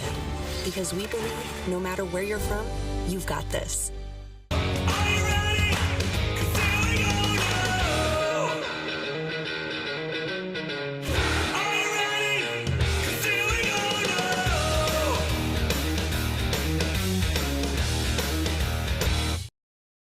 Sports fans, check out shop.usports.ca for this week's promotional item from the Nike Team Collection. Visitez le shop.usport.ca pour en profiter de la promotion de la semaine de la collection Nike Team.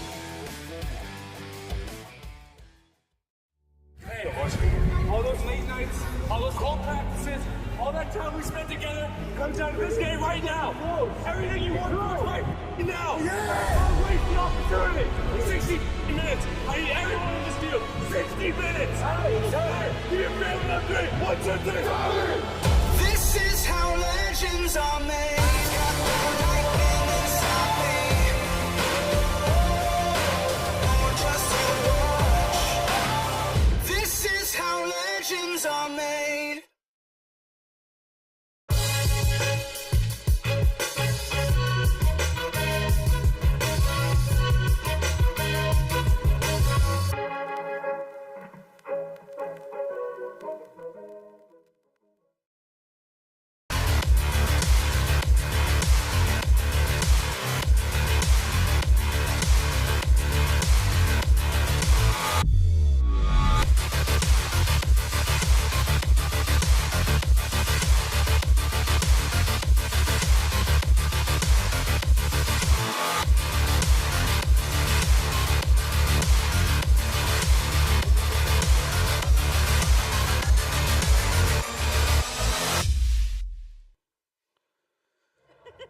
Welcome back to Coulter Field, the U Sports on CBC Halftime Report, featuring the Pepsi U Sports Champion Spotlight, a preview of the Mitchell Bowl, first half stats and highlights here in Lennoxville.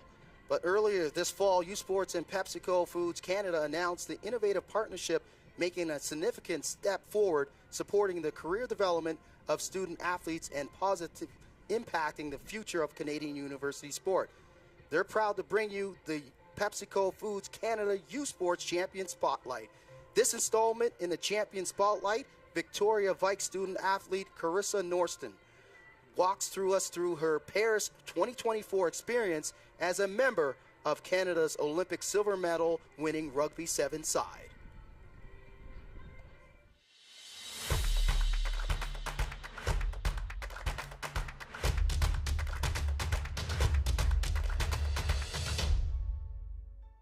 Obviously, most of my life revolves around rugby. I like to do like outdoorsy things, hang with my friends, do a lot of cooking and baking with my like roommates in the evening. Didn't start playing rugby till I was like 15, almost 16. Started playing hockey when I was like 4 years old, and then played that like all the way through high school. It's also so fun to get to play a full contact sport with like women. Like it's so empowering and like just like special to get to do that with like some of my best friends like all the time. I'm definitely more of like a speed player and like to use like footwork and like all hand like skills to get around people and like set up my teammates or like maybe have a go for myself. 15s I played like 13 wing and fullback, so a bit of the same. We only got told for us only like a month before we left, so we didn't actually like we haven't had much time to like really like think about it, but it was more like the whole season building up. It was just like building like the best team possible like heading into the Olympics. Well, we had a 3-week prep camp in Auxerre in France, so I mean it didn't really like hit us until we kind of got to the village, but we're like going to the Olympics, like that's crazy. So I'm just like doing that with like again some of like my closest friends was so cool. I think it helped a lot that we had like we play the World Series all year every year, and it's like we get to do those tournaments like throughout the year, and it's kind of like the same structure, same vibe. So like we all have like our like pre-game like routines and everything to just like get into the zone, and like obviously the Olympics is like a bigger deal, but it helps to just like have that foundation. Okay, it's just a normal tournament, we're just gonna go out there and play our best and just like feel like we knew that we could. Even just like when we got onto the field, it was like there's 66,000 people in the stadium. Like it was so loud, it didn't actually feel real. It felt like there was like surround sound speakers around my head like this close. It was like I can't hear anything, but it was just so cool to get to like silence a stadium of that many people. We were pretty calm. Like we know we can beat Australia, we've done it before, we can do it again, and just like kept like our like calm, and like we all know our systems. We had like done literally practice every scenario that could happen, which is like insane. Like we were so well prepped, and just everyone knew their rules. So just like leading in, we were like, we're gonna stay calm, and we're just gonna like go out there and do what we need to do and just get the job done. And we didn't have to worry. I kind of like playing in those like high pressure games. It's just like so much more exciting, and just like everything matters so much more. You always want to win.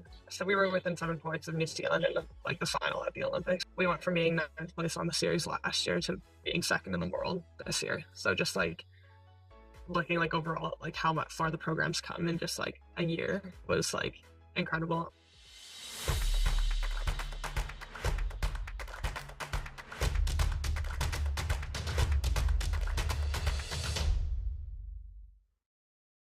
Hey U Sports fans, check out shop.usports.ca for this week's promotional item from the Nike Team Collection. Visitez le shop.usport.ca pour en profiter de la promotion de la semaine de la collection Nike Team.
Nicotine addiction sneaks up on you. Beware.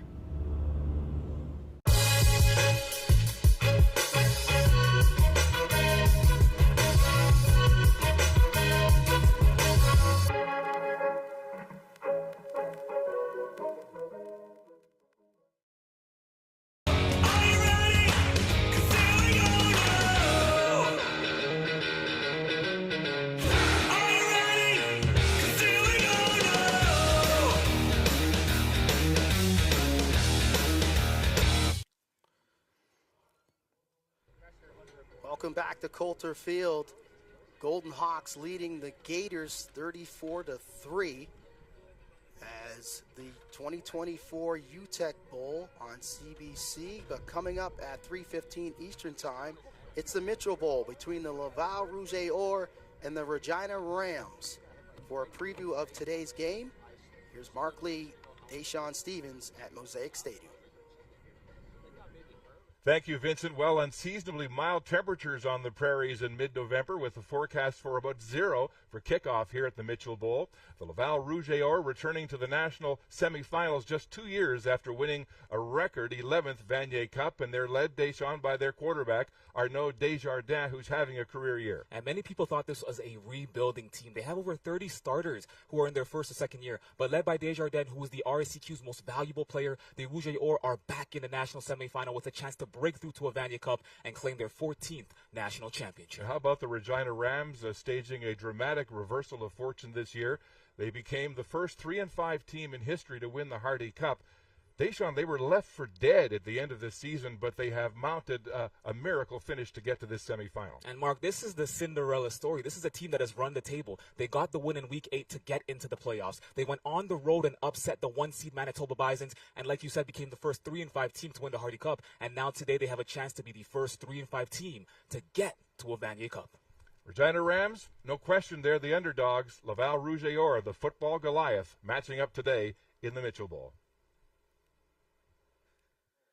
Thank you, Mark and Deshaun. There's 30 minutes of football to be played here in Lennoxville to determine who will face Laval or Regina in next week's Vanier Cup. Highlights, stats, along with the second half kickoff when we return to Coulter Field. You're watching U Sports on CBC.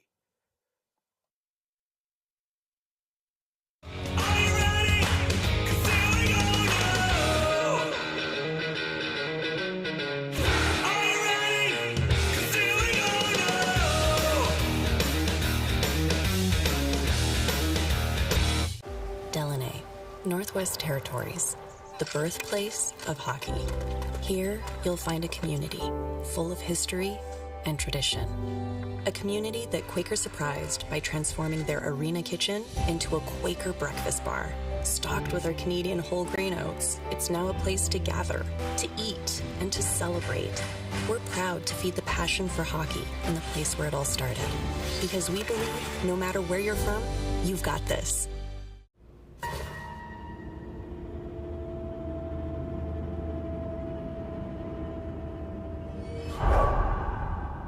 Nicotine addiction sneaks up on you. Beware. Hey, all those late nights, all those cold practices, all that time we spent together comes down to this game right now. Everything you want to do right now. Don't waste the opportunity. 60 minutes. I need everyone in this field. 60 minutes. Give me a grand upgrade. 1, 2, 3. This is how legends are made.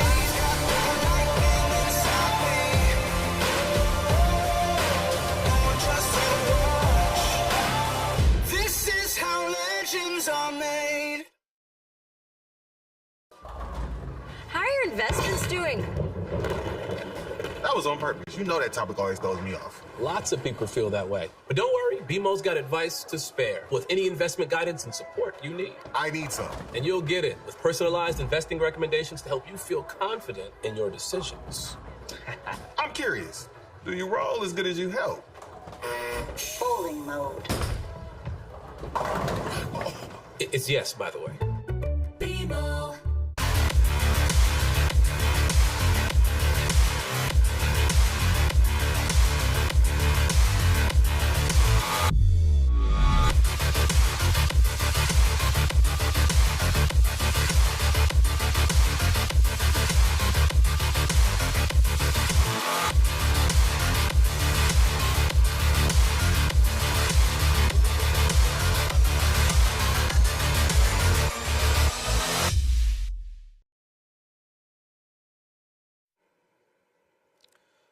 Welcome back to Coulter Field, and let's take a look at the halftime stats, and it seems to be all Laurier.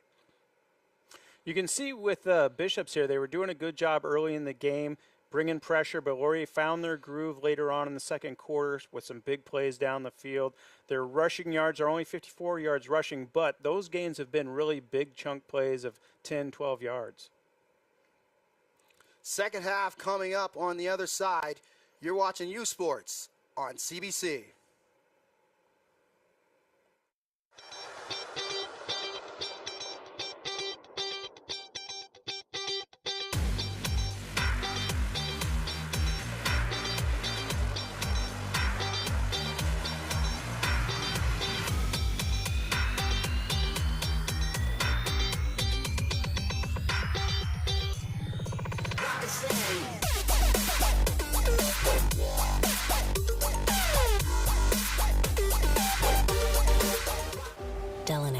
Northwest Territories, the birthplace of hockey.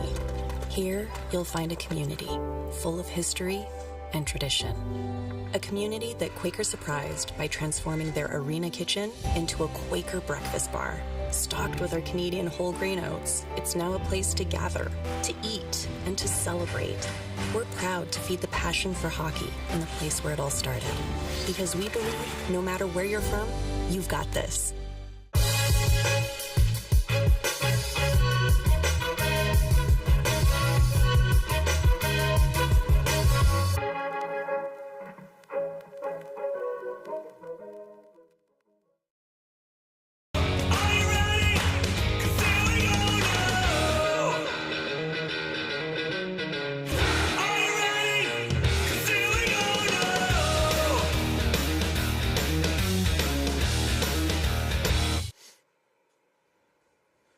Welcome back to Lennoxville, Quebec, alongside Kelly Jeffrey, Vince Williams on hand. Let's take a look at some of the highlights in the first half. Some exciting and big plays in that first half.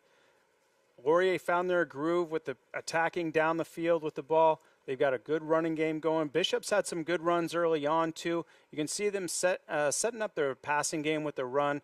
They had some good, accurate passes. Laurier attacking on the perimeter early. They got some big gains on the outside once Bishops attacked and loaded up the box. But as it went on, Bishops had a chance to get a few first downs. They had a few drives that just stalled out without coming away with points. But then Laurier, once they had an opportunity to buy some time for their quarterback and throw the ball and push the ball down the field, they got some big gains. Defensively, Laurier had some big plays. There's a big stop right there. They had an opportunity then with the run game to find its groove, find some momentum with it. And once they were able to really get the ball down the field, that's when things unloaded for them. Bishops had a chance there. A couple times they had an opportunity to come away with a first down or recover a fumble or get a stop and get off the field, but a penalty continued to drive for Laurier. But Laurier, as time wore on, started to protect Elgersman better. You can see he's got some time there now in the pocket. Now he's starting to feel that rhythm with the receiving core, and there's just so many weapons with Laurier.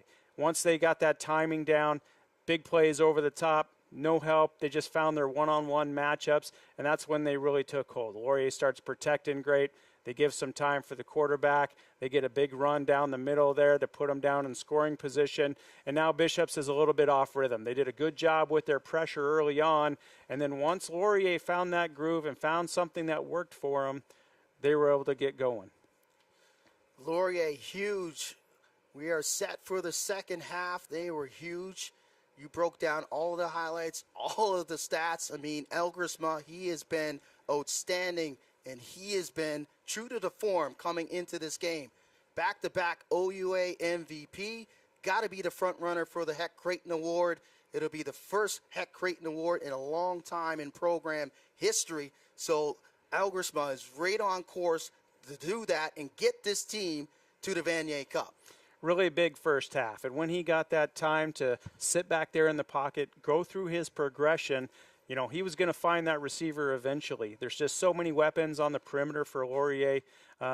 Whether it's on the perimeter in the passing game, they've got good running backs. Anytime he got time to throw the ball, they were very successful. When he had his chance, he just doesn't miss. He puts the ball on the money where it needs to be, gives his receivers a chance to run after the catch, which is important, and it was just a big half. Bishop still had a good first half in getting pressure on him early in the game. If they can continue to bring some pressure and blitz, maybe they can get back into this game through some pressure on defense, but they got to get a stop or two to get off the field. So the Bishop's Gators will start with the football here in the second half. Trailing, Hodge will line it up on his own 45-yard line.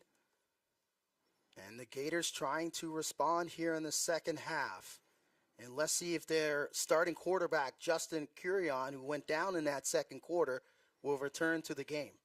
And that'll be big. Their backup came in. He played with confidence, but they wasn't on the same page in the first half with a lot of the receivers. There was some miscommunication. Let's see if they can sort that out through halftime.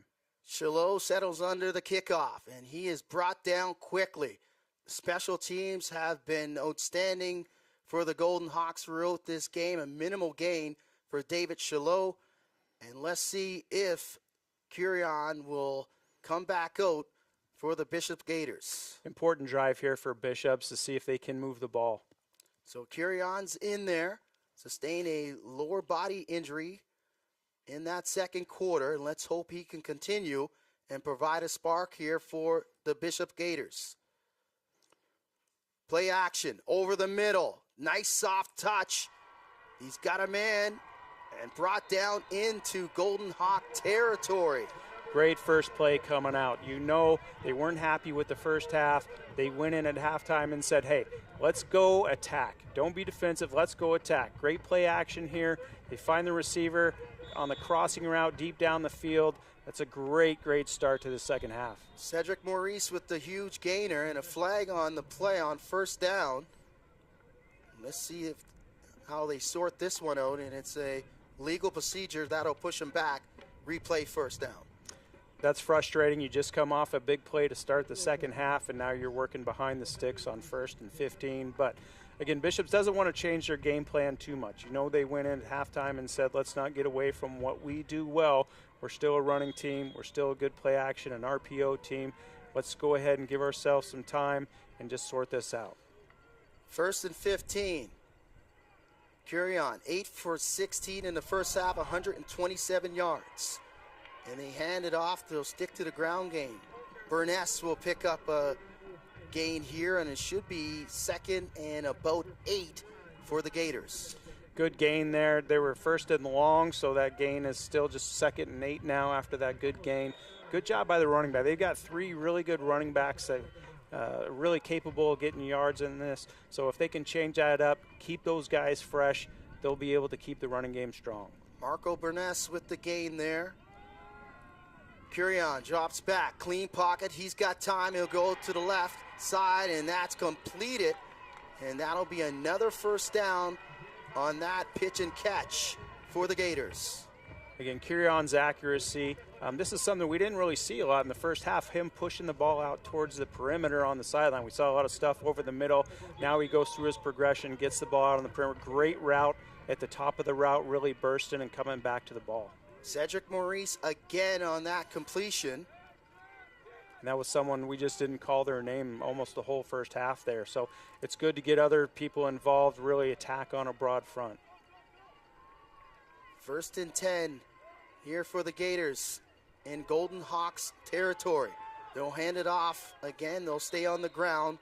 Marco Burness with a minimal gain, about 3. It should bring up 2nd and 7.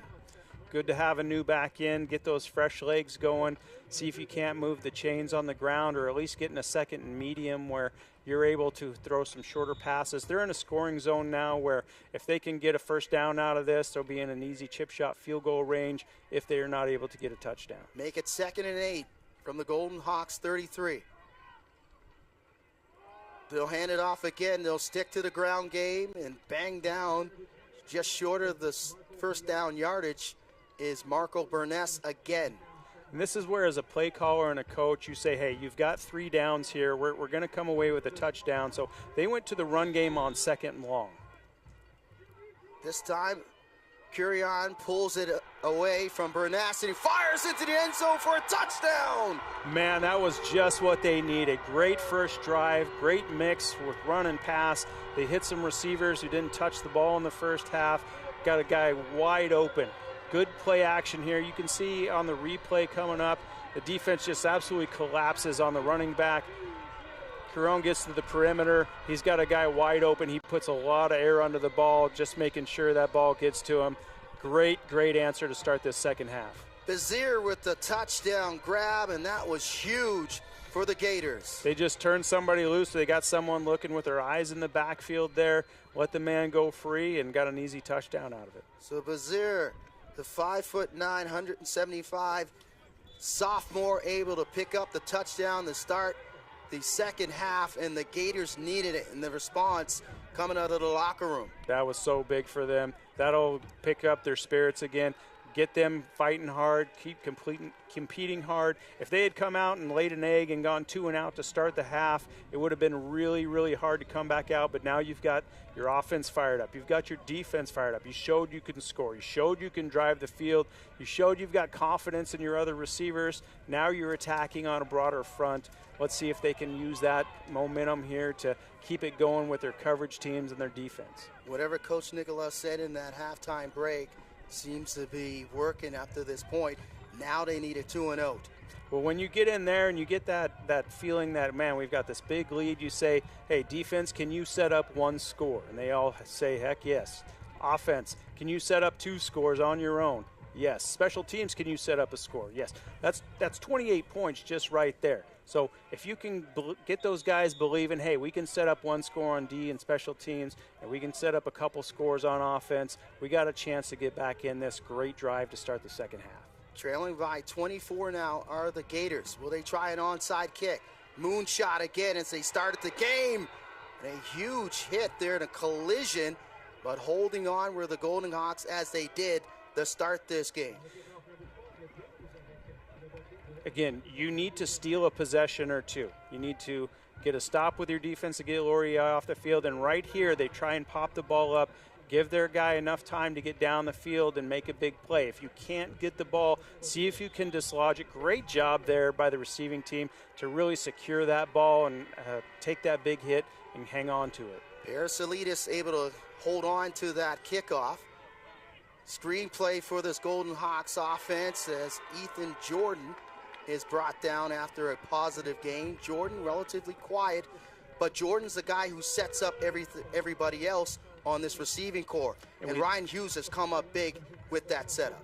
Yeah, we've seen a lot of this in the first half of attacking the perimeter. Laurier's doing a great job blocking on the perimeter, giving that guy room and a chance to get free. Really nice tackle there by Bishops in a one-on-one. Ethan Jordan, 8 catches for 62 yards. Average of 8 yards per catch for this Golden Hawks offense. Elgersma pulls it down. He'll flip it out to the flats on a screen game for Jordan. Jordan weaves his way, and he's brought down after gaining first down yardage. Really like the way they use Ethan Jordan in all the different ways that they do. He comes right all the way across the ball on this. They work him over the middle, perimeter screens, jet sweeps. Really like how they utilize his quickness and his speed in different spots on the field. Great gain on that. Good job getting him in space with room to work. Explosive receiver is Jordan. Really turns it on after the catch. 5'11", 166 pounds, senior from Chatham, Ontario. First team OUA All-Star and looking to go back-to-back as an All-Canadian first-teamer.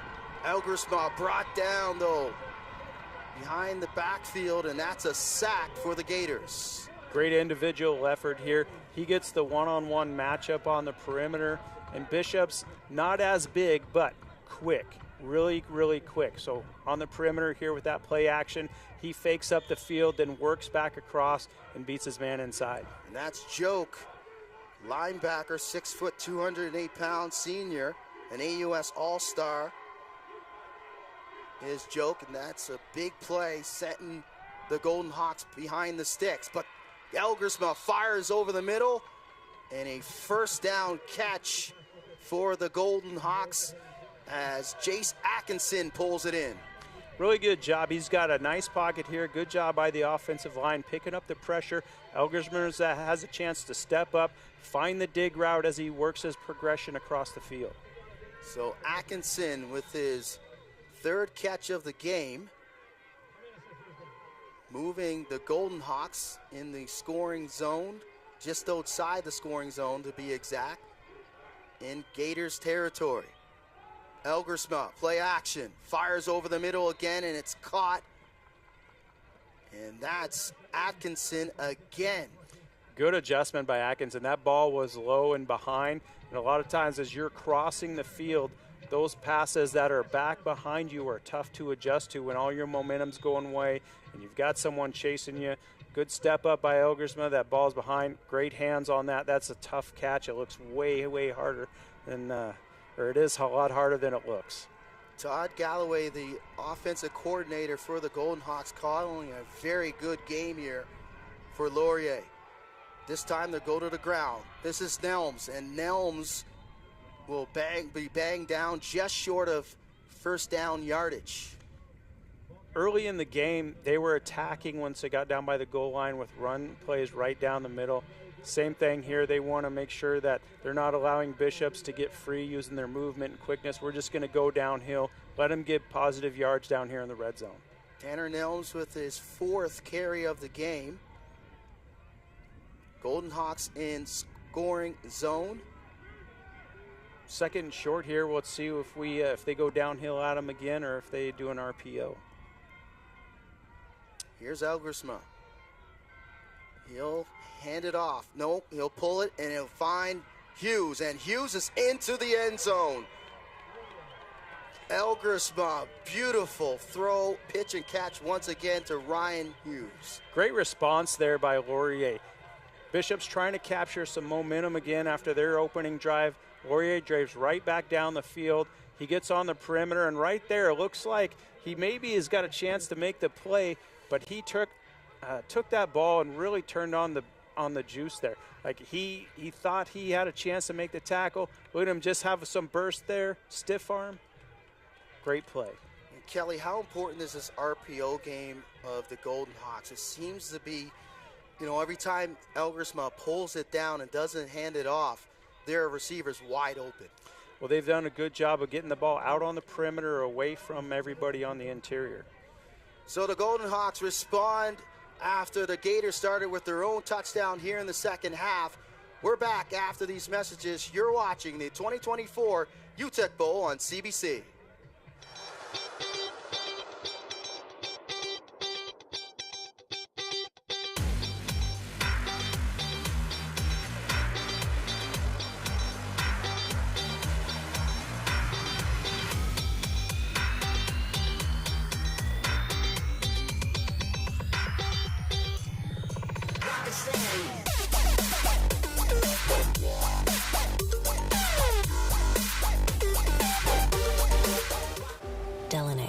Northwest Territories, the birthplace of hockey.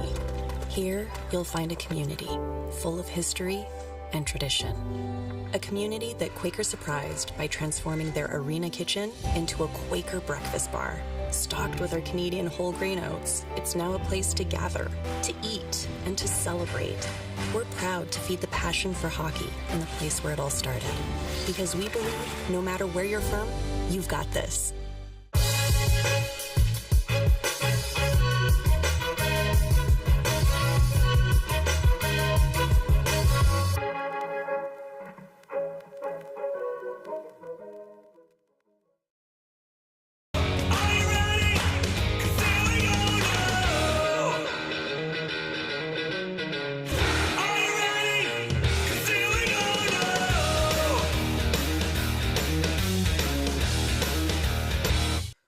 Back at Coulter Field, the top two teams in Canadian football descend on Richardson Stadium in Kingston, Ontario on Saturday, November the 23rd for the 2024 Vanier Cup Championship game. Tickets are selling fast, so scan the QR code on your screen or visit usportstickets.ca.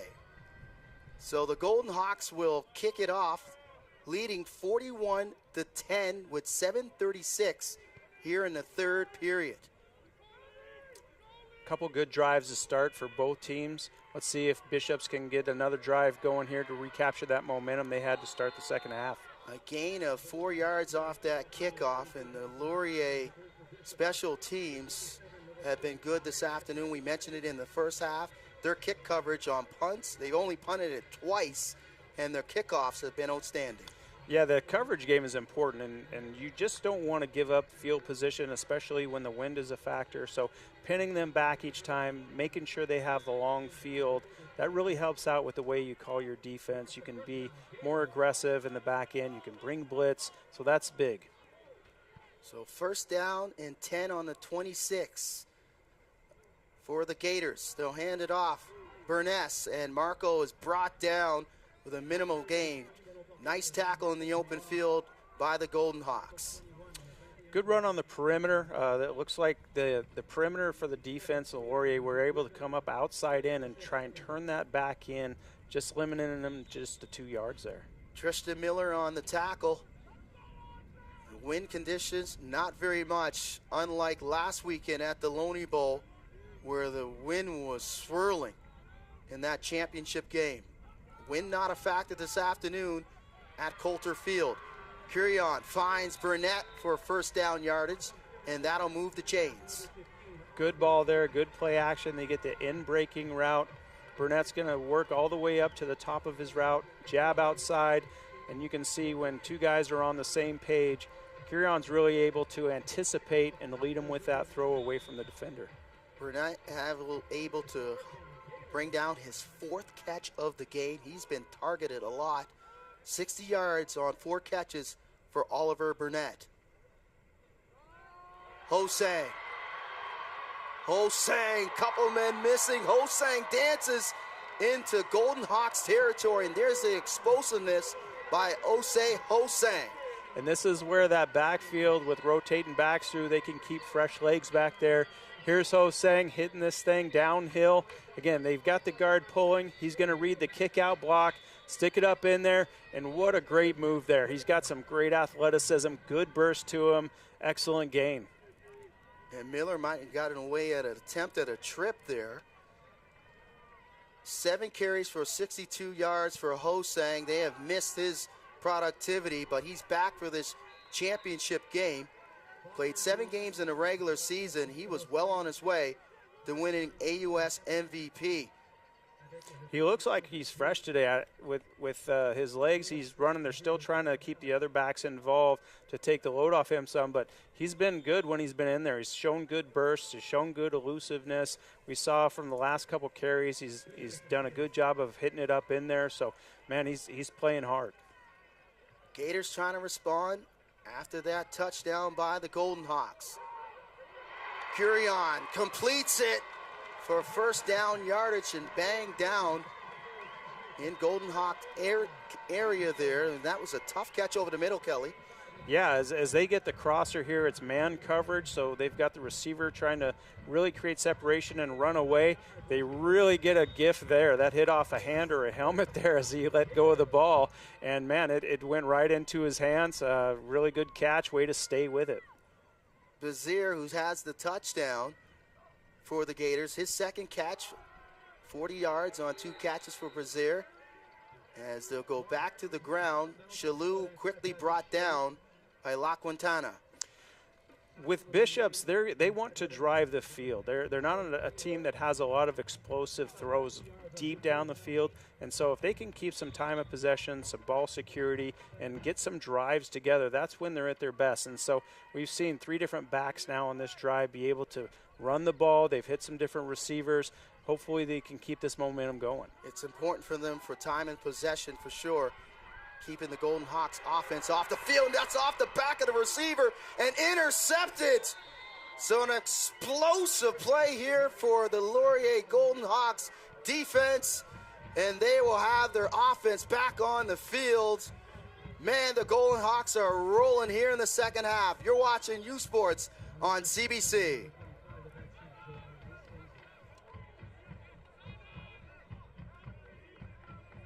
Hey, you sports fans, check out shop.usports.ca for this week's promotional item from the Nike Team Collection. Visitez le shop.usport.ca pour en profiter de la promotion de la semaine de la collection Nike Team. Hey, all those late nights, all those cold practices, all that time we spent together comes down to this game right now. Everything you want right now. Don't waste the opportunity. 60 minutes. I need everyone in this deal. 60 minutes. Do you feel what I'm doing? 1, 2, 3. This is how legends are made. Lightning inside me. Oh, just to watch. This is how legends are made.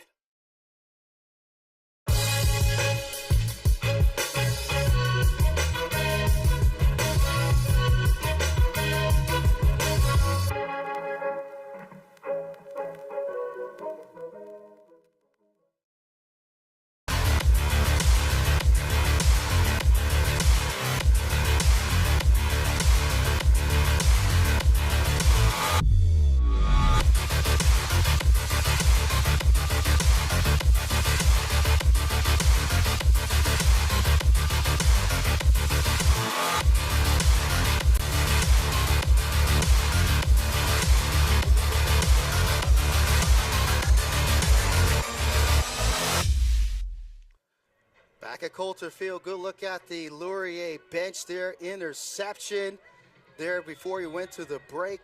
Michael Foles has to be happy. The 41-year-old from Eden Mills, Ontario, celebrated a birthday on Remembrance Day is Foles, and right now the Golden Hawks are in the driver's seat heading towards the Vanier Cup, but there's lots of football left as they'll scrimmage from their own 32, and that's a good gain by Tayshaun Jackson. And when we talk about, the productivity and the turning the ball over, Coach Nicola talked about keep it simple, limit the mistakes, and jump on their mistakes. This afternoon, the Golden Hawks are jumping on the mistakes of the Bishop Gaiters. And you can't give them anything. Laurier's too good. They're scoring on too many drives to hand them the ball. Bishop's had another great drive going to start the second half. It's unfortunate as Kieran began to scramble. The receiver thought he was going to run and had just turned to block for him right when he threw the ball, leading to the tip, leading to the interception. So I think timeout on the field, 2nd and 4. Good look at Elgersma and head coach Michael Foltz. As mentioned, Foltz celebrating a birthday, but man, what a team he has had, Michael Foltz, as he took over his coaching duties 2010, serving as the offensive coordinator in 3 seasons at York University.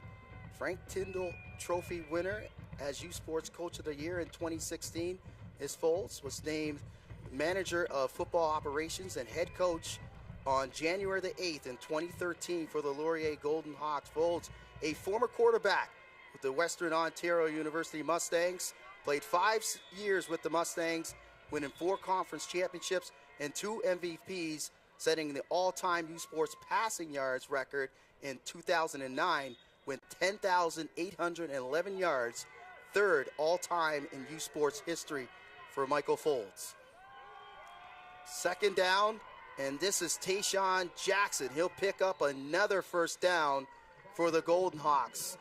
That is first down number 26 on the game for Laurier. Good job by the offensive line here. They get good push at the point of attack. The puller leads up through, gives lots of space for the back to hit it up in there. This is something where they really want to focus on taking care of the football. No needless throws in traffic. If they can run the ball here, allow the offensive line to really move the line of scrimmage, they've got a good chance to really seal this thing in the second half. 6 carries and 49 yards for Jackson over the middle, and that's tipped. That's one you don't want to see. If that's into traffic, there's a lot of bodies there. Just go ahead, check off to the next guy. Keep going through your progression. Could be a bit of a bad decision trying to force this one in here. Man, they got away with one there. It seems like the tip balls that Bishops is getting, they're not able to come up with it, where on the other hand, when there's a tip or a deflection, Laurier seems to be capitalizing on those. Elgersma trying to find his favorite receiver, 1,000-yard receiver Ethan Jordan over the middle, but he has been outstanding as Taylor Elgersma, 28 of 31. Screen game to Jackson, not there. So the kicking team will come on the field for the Golden Hawks. This will be their third punt that is, of the game for Laurier. They've been extremely efficient. This was a great play call. They had it set up. Again, sometimes it's very hard as that defensive line's rushing in to get the ball over the top and to a running back. If they could, he had all day to run on that thing, but good job, I guess, by Bishop's there, getting a stop, getting off the field for the third time. Nice angle kick out of bounds by Hodge, and that's a beauty to set up the Gators at the 18-yard line. What a kick by Hodge. Again, whenever you can keep that return team to 0 yards return, that's the goal. Great job, good job by placing the ball right to the sideline and having that thing drift all the way around. Sometimes risky to kick the ball clear across the field because your coverage team isn't over there, but if you can do that just right there, that's a great way to start a defensive possession. So it will actually be set up at the 13-yard line. So even better kick by Dawson Hodge. It'll be 1st and 10 for Curion and the Gators. And so far, Curion, whatever his injury was the first half, he's rebounded quite a bit. I'm sure he's fighting through it right now, but he's looked good. He's been accurate. He's had some good throws to move the sticks. He's spread the ball around. So if he can keep that up, again, this is another important drive with being backed up here. You want to get the run game and keep that going, but at the same time, Curion's been doing a good job on the second medium, second long of getting completions and moving the chains. So Allison Gates, the referee this afternoon, will have a conference with Michael Folds. I do believe there might have been a penalty of some sort, and they're trying to sort things out here in regards to where the Bishop Gators will scrimmage from. Yeah, I didn't see the flag on the play. I think they're maybe talking about the spot of the ball where it went out of bounds potentially. Let's just get this thing spotted and going here, guys. So they'll sort it out. Michael Folds not very happy, pointing into his own bench, maybe speaking to one of his players, but nonetheless, the Gators will scrimmage from their own 13. And again, with Bishop's run game, they want to keep those legs fresh. We see Marco Briones back in the game. We'll see Ho-Song as they get going with the drive, if the drive continues. But keeping those fresh legs in there with the run game is really important. And here's that Thunder and Lightning two-back attack of theirs that they've had a lot of success with in the playoffs. Brought down for a minimal gain, maybe a gain of a yard that is, and that's Chalot. So Chalot, Briones, and we've seen limited action in Ho-Sang. Ho-Sang with more explosive runs up the middle in this running attack for the Gators. When you come off from injury, sometimes you'll have the burst and explosive, but you won't necessarily have the stamina. He hasn't played football in a long time, so you want to get him in there, get his carries, get his runs, but he might be trying to feel his legs still and get back into game shape. 8 carries for 65 yards for Ho-Sang. Under a minute left in the quarter. Baronis breaks a tackle, and he's banged out of bounds, and that should be first down yardage for the Gators. Such a tough run after the catch here. They throw him out to the perimeter here. Curon looks down the field, gets through his progression, finds his back. This really could have been stopped for no gain, but breaks one tackle, lowers his pads, drives for that extra couple to get down to the first down marker. Marco Briones able to pick up the first down for the Gators. Curion now pulls it, fires over the middle, and it's caught, and another first down for the Gators. Great job using the flow of the defense to pull that there, recognizing the slants. Got a great window on the backside of this play. We fake here. Good job with the eyes, and just a nice quick flip of the wrist there with a really accurate throw. When he's got time, he's a really accurate passer.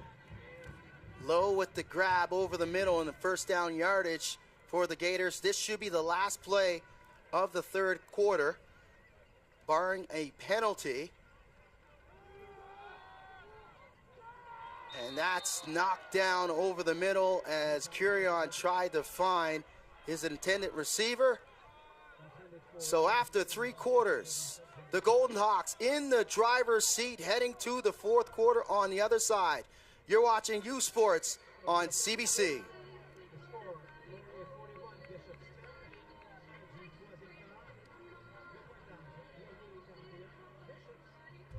Where exceptional student athletes are born, where records are broken, where great plays are made, where school colors ignite passion, where champions prevail, where tradition is celebrated, Ontario University Athletics.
Welcome back to Coulter Field. CBC is your home for exclusive coverage of the Vanier Cup playoffs. Later today, catch the 2024 Mitchell Bowl between the Laval Rouge Or and the Regina Rams on CBC Gem and CBCSports.ca.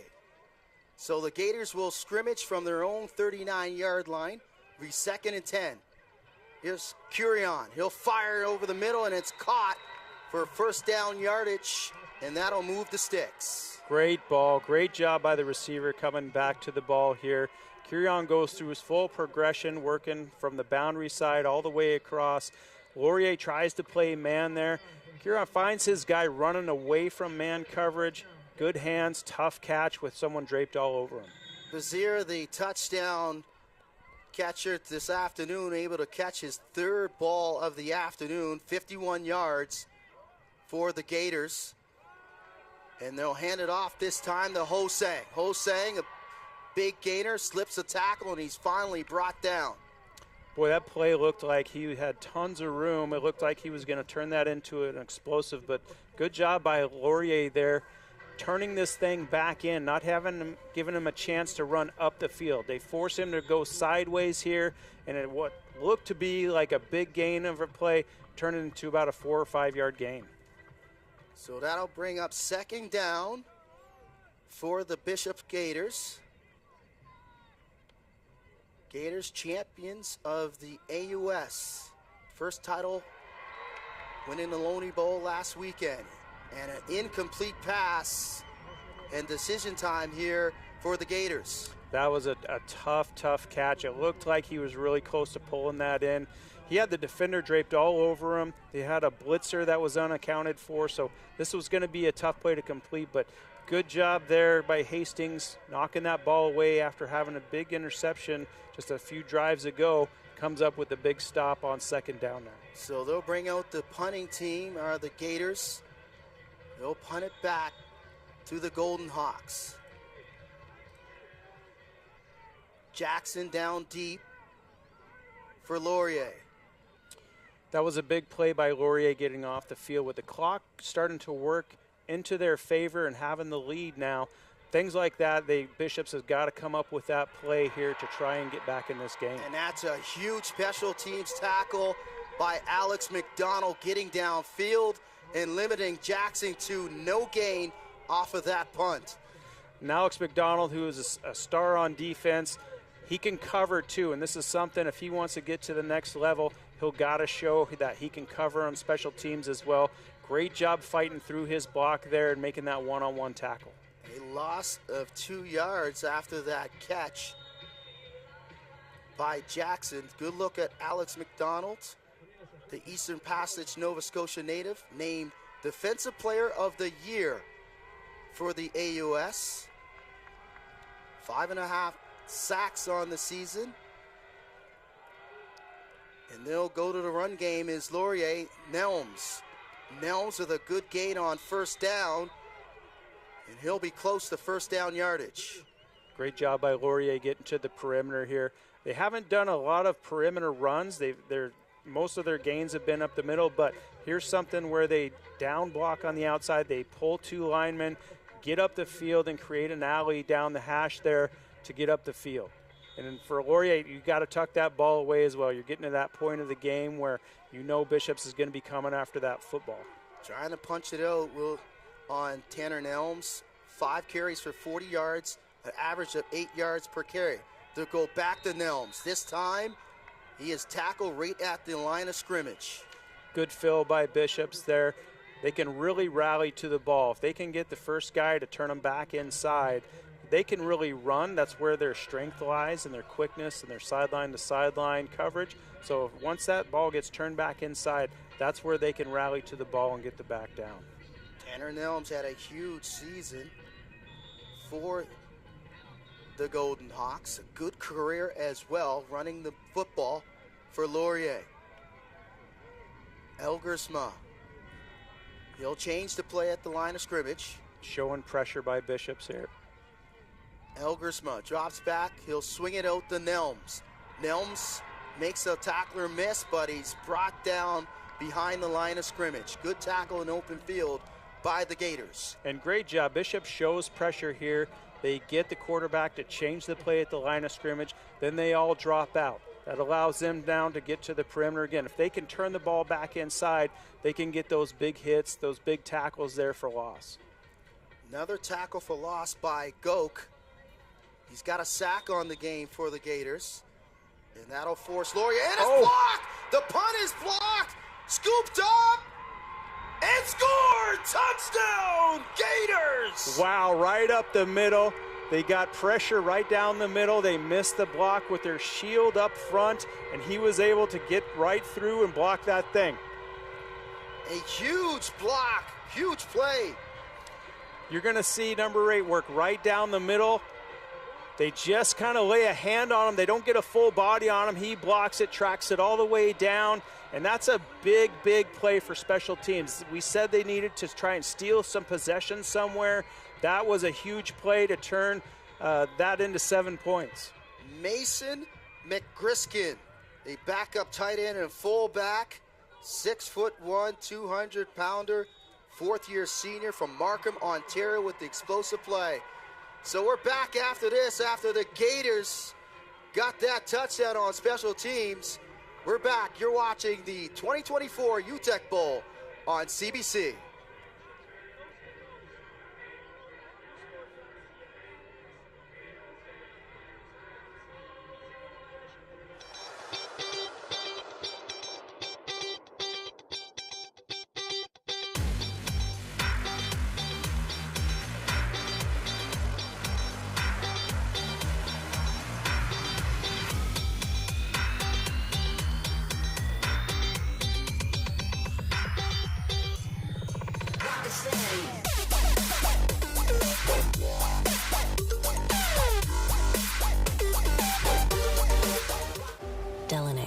Northwest Territories, the birthplace of hockey. Here, you'll find a community full of history and tradition. A community that Quaker surprised by transforming their arena kitchen into a Quaker breakfast bar. Stocked with our Canadian whole grain oats, it's now a place to gather, to eat, and to celebrate. We're proud to feed the passion for hockey in the place where it all started. Because we believe, no matter where you're from, you've got this.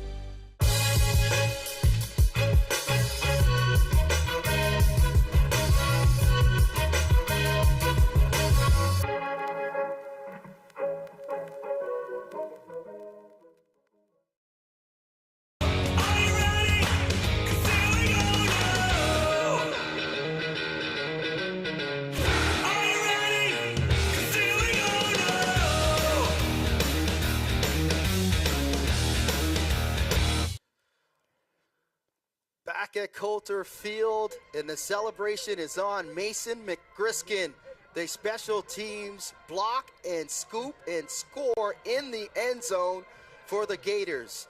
Will this be the momentum that they need to ignite Coulter Field and the swamp, the student section there in Lennoxville, Quebec?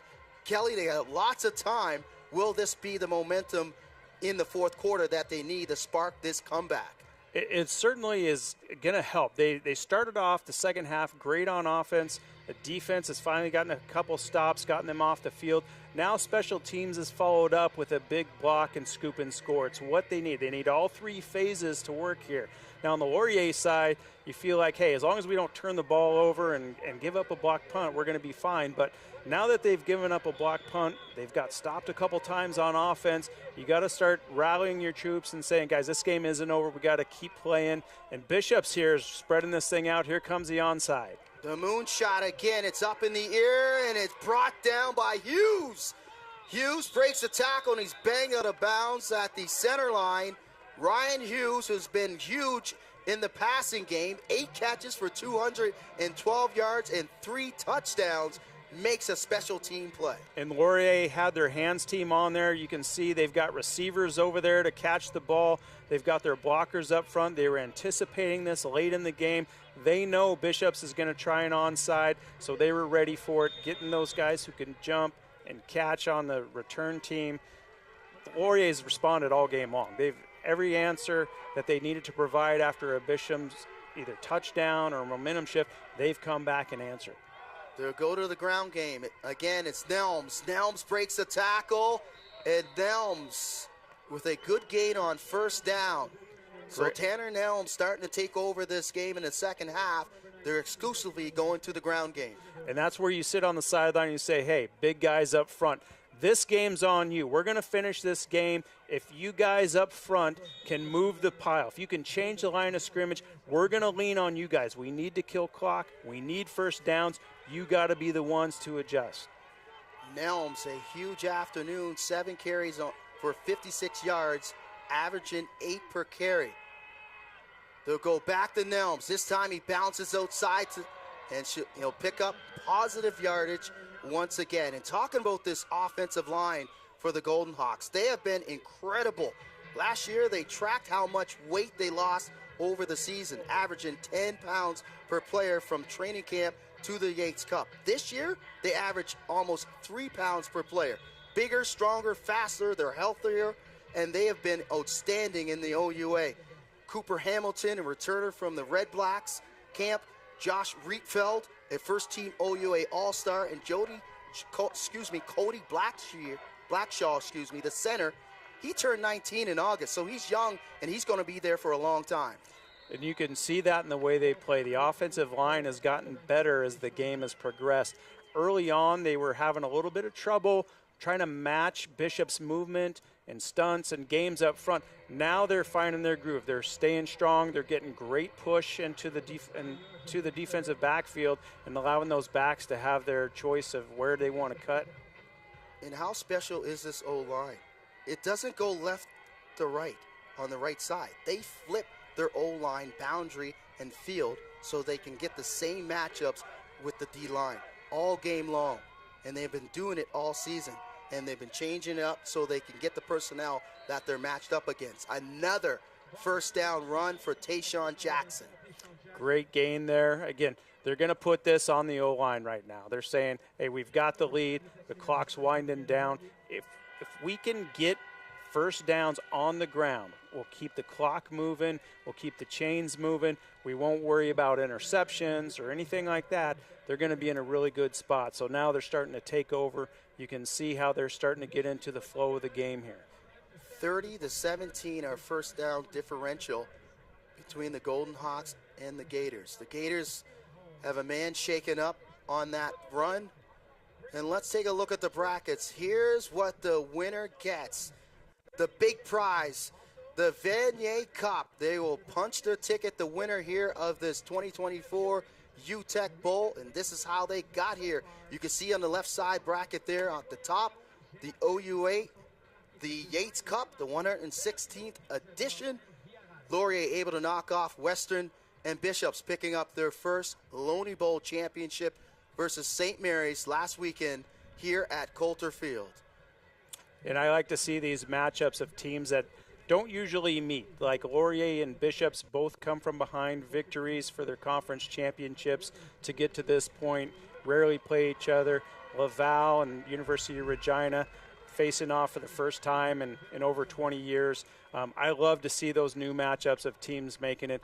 University of Regina, what a cool story. They won 3 games during the regular season, found their hot hand, even though they only lost most of those games by just a handful of points. They stayed positive, and now they're playing that juggernaut on the other side, Laval, who's got the history, the tradition. That'll be a great matchup this afternoon. I'm excited to see how this turns out as well. Let's see if Bishops can answer now that Laurier's driving. Christopher Kramer, the linebacker, shaken up on the play for the Gators, able to walk off the field under his own power. And that Mitchell Bowl coming up here on CBC Sports at 3:15 Eastern Standard Time.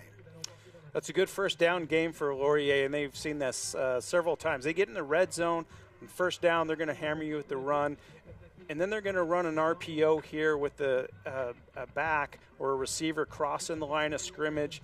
They've had a lot of success. They've scored a couple times with it, and they just know in that situation they're probably going to get man. It's hard to track a guy all the way across the field here in this situation. Let's see if they get after that again. Back in the scoring zone are the Golden Hawks, 2nd and 6 on the Gators 9.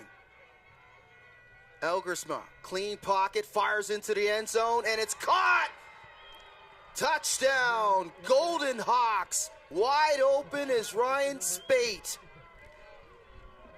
They run here, they empty out the backfield, but they do it with 2 tight ends, and they're able to, as that back expands, release the tight end right down the seam. Alex McDonald is on it, but he just can't reach it. Taylor Elgersma puts enough air on the ball there, just out of his reach. Elgersma, 30 for 34, 452 yards in the air, and 5 touchdowns. Ryan Spate with the touchdown catch, his second of the game. And the Golden Hawks are rolling on their way to the Vanier Cup. You're watching the 2024 UTeck Bowl here on CBC.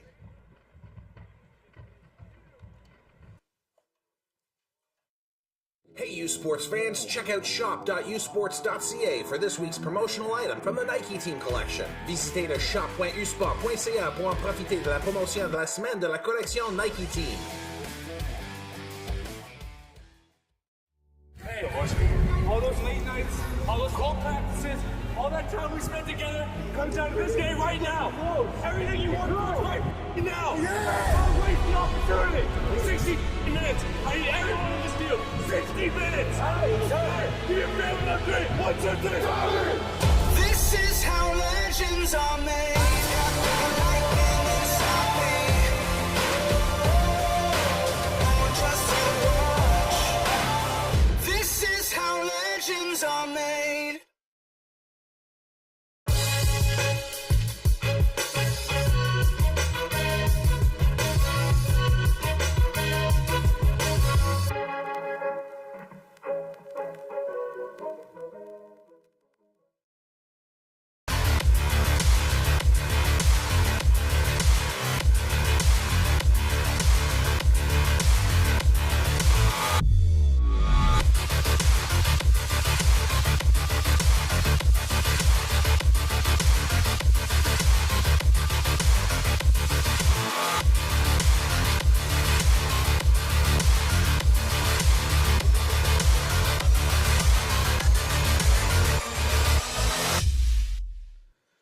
Back at Coulter Field next Saturday, CBC TV brings you every moment of the 2024 Vanier Cup Championship game from Richmond Stadium in Kingston, Ontario. Join Mark Lee, Deshaun Stevens, and Signa Butler for complete coverage of the 2024 Vanier Cup next Saturday at 1 p.m. Eastern on CBC TV, CBC Gem, and cbcsports.ca. Another great answer by Laurier there. Anytime Bishops has had a big play, a touchdown, Laurier's came right back. You know, Bishops had the score early in the second half. Laurier answered right back. Bishops blocked a punt, recovered it for a touchdown. Laurier has a long drive, scores right away. Like, they have answered in every situation. Credit to them, credit to staying positive and focused, and the coaching staff staying on them to keep the ball rolling. Let's see how Bishops responds to this. It was that huge second quarter where they scored 24 points to nothing versus Bishops that had them in position, and that's this separation that we're seeing right now. Curion over the middle. It's caught for first down yardage. Great ball there. Great anticipation, too. You could see his receiver wasn't quite open when he was ready to throw, so he anticipated the break. Put the ball right on the number. I've been really impressed with his accuracy. He's had some pressure in his face where he's been able to just have a quick release, flip it out there, and throw that ball right on the numbers. Vanier able to make another first down catch. Justin Curion, 15 for 26, 245 yards, a touchdown and an interception for Curion. Again, he goes over the middle, and this time it's dropped by Burnett, and we've seen that a couple times by Oliver Burnett over the middle. Yeah, over the course of the game, usually sure-handed Burnett reels that in, gets upfield. He's just starting to get his eyes upfield just a little bit too soon there. Good ball by the quarterback, put it on the money. You got to have that, especially this late in the game with the score the way it is. If you want any chance, you have to make those plays. Clock running here. Bishops running out of time here at home at Coulter Field. Curion, second down for the Gators. Curion drops back, pressured, and he's brought down. Mateo LaQuintana, his second sack of the game. He's got 4 sacks in 2 games for the freshman. Laurier brings pressure off the edge here. It forces Curion to step up. There's the pressure. They pick it up, but he's got to step up in the pocket to where the interior of the defensive line makes the big sack. With Laurier now, they know Bishops has got to throw to get back into this thing. Bishops can't rely on the run game anymore. They can't do as many RPOs. And when that happens, now that you can pin your ears back as a defensive line and really get after the quarterback. Kicking team on the field for the Gators once again. Mateo LaQuintana, all rookie team in the OUA. Back-to-back weekends and championship games with 2 sacks is the freshman from Hamilton, Ontario. Golden Hawks able to secure that punt, and they are continuing the roll, leading it here at the UTeck Bowl. We're back after these messages. You're watching U Sports on CTV.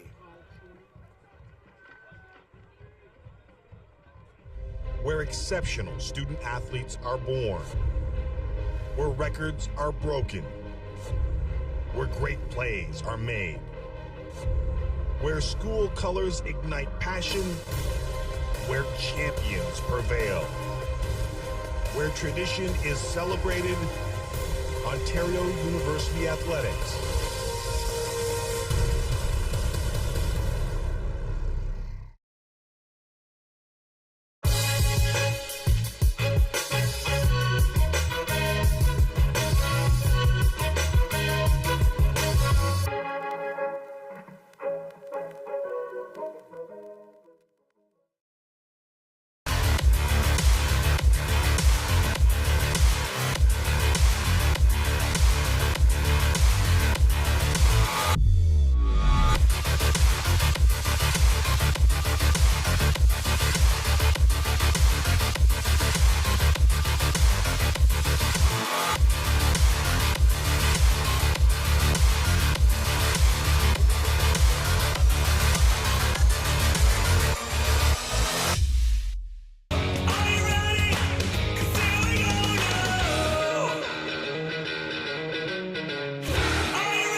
At Coulter Field, quarterback change here for the Golden Hawks. So Elgersma, his day is done, and we thought we were going to see the backup in this game, and he's getting a chance to do so.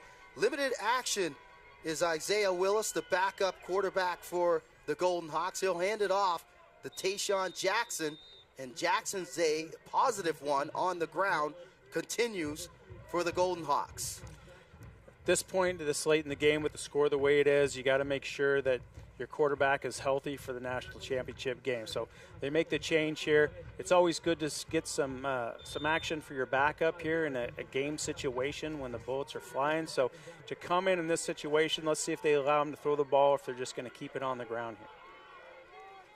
2nd down and 5 on their own 27. Willis in there, who handed back off to Jackson. Jackson tries the left side, but this time he's denied first down yardage, and that'll force the Golden Hawks to punt, where they haven't punt much this afternoon in this championship game. And Laurier here stays conservative on 2nd and medium. You don't blame them. They don't want to risk a turnover with the new quarterback. You can help that quarterback out. Let him hand the ball off a few times, get his feet wet, get the flow of the cadence, the flow of the game, and then maybe down the road you can give them a throw. But right now they just want to make sure they take care of the football this late in the game. That clock is winding down. It is their ally. They don't want to give any gifts to Bishops this late in the ball game.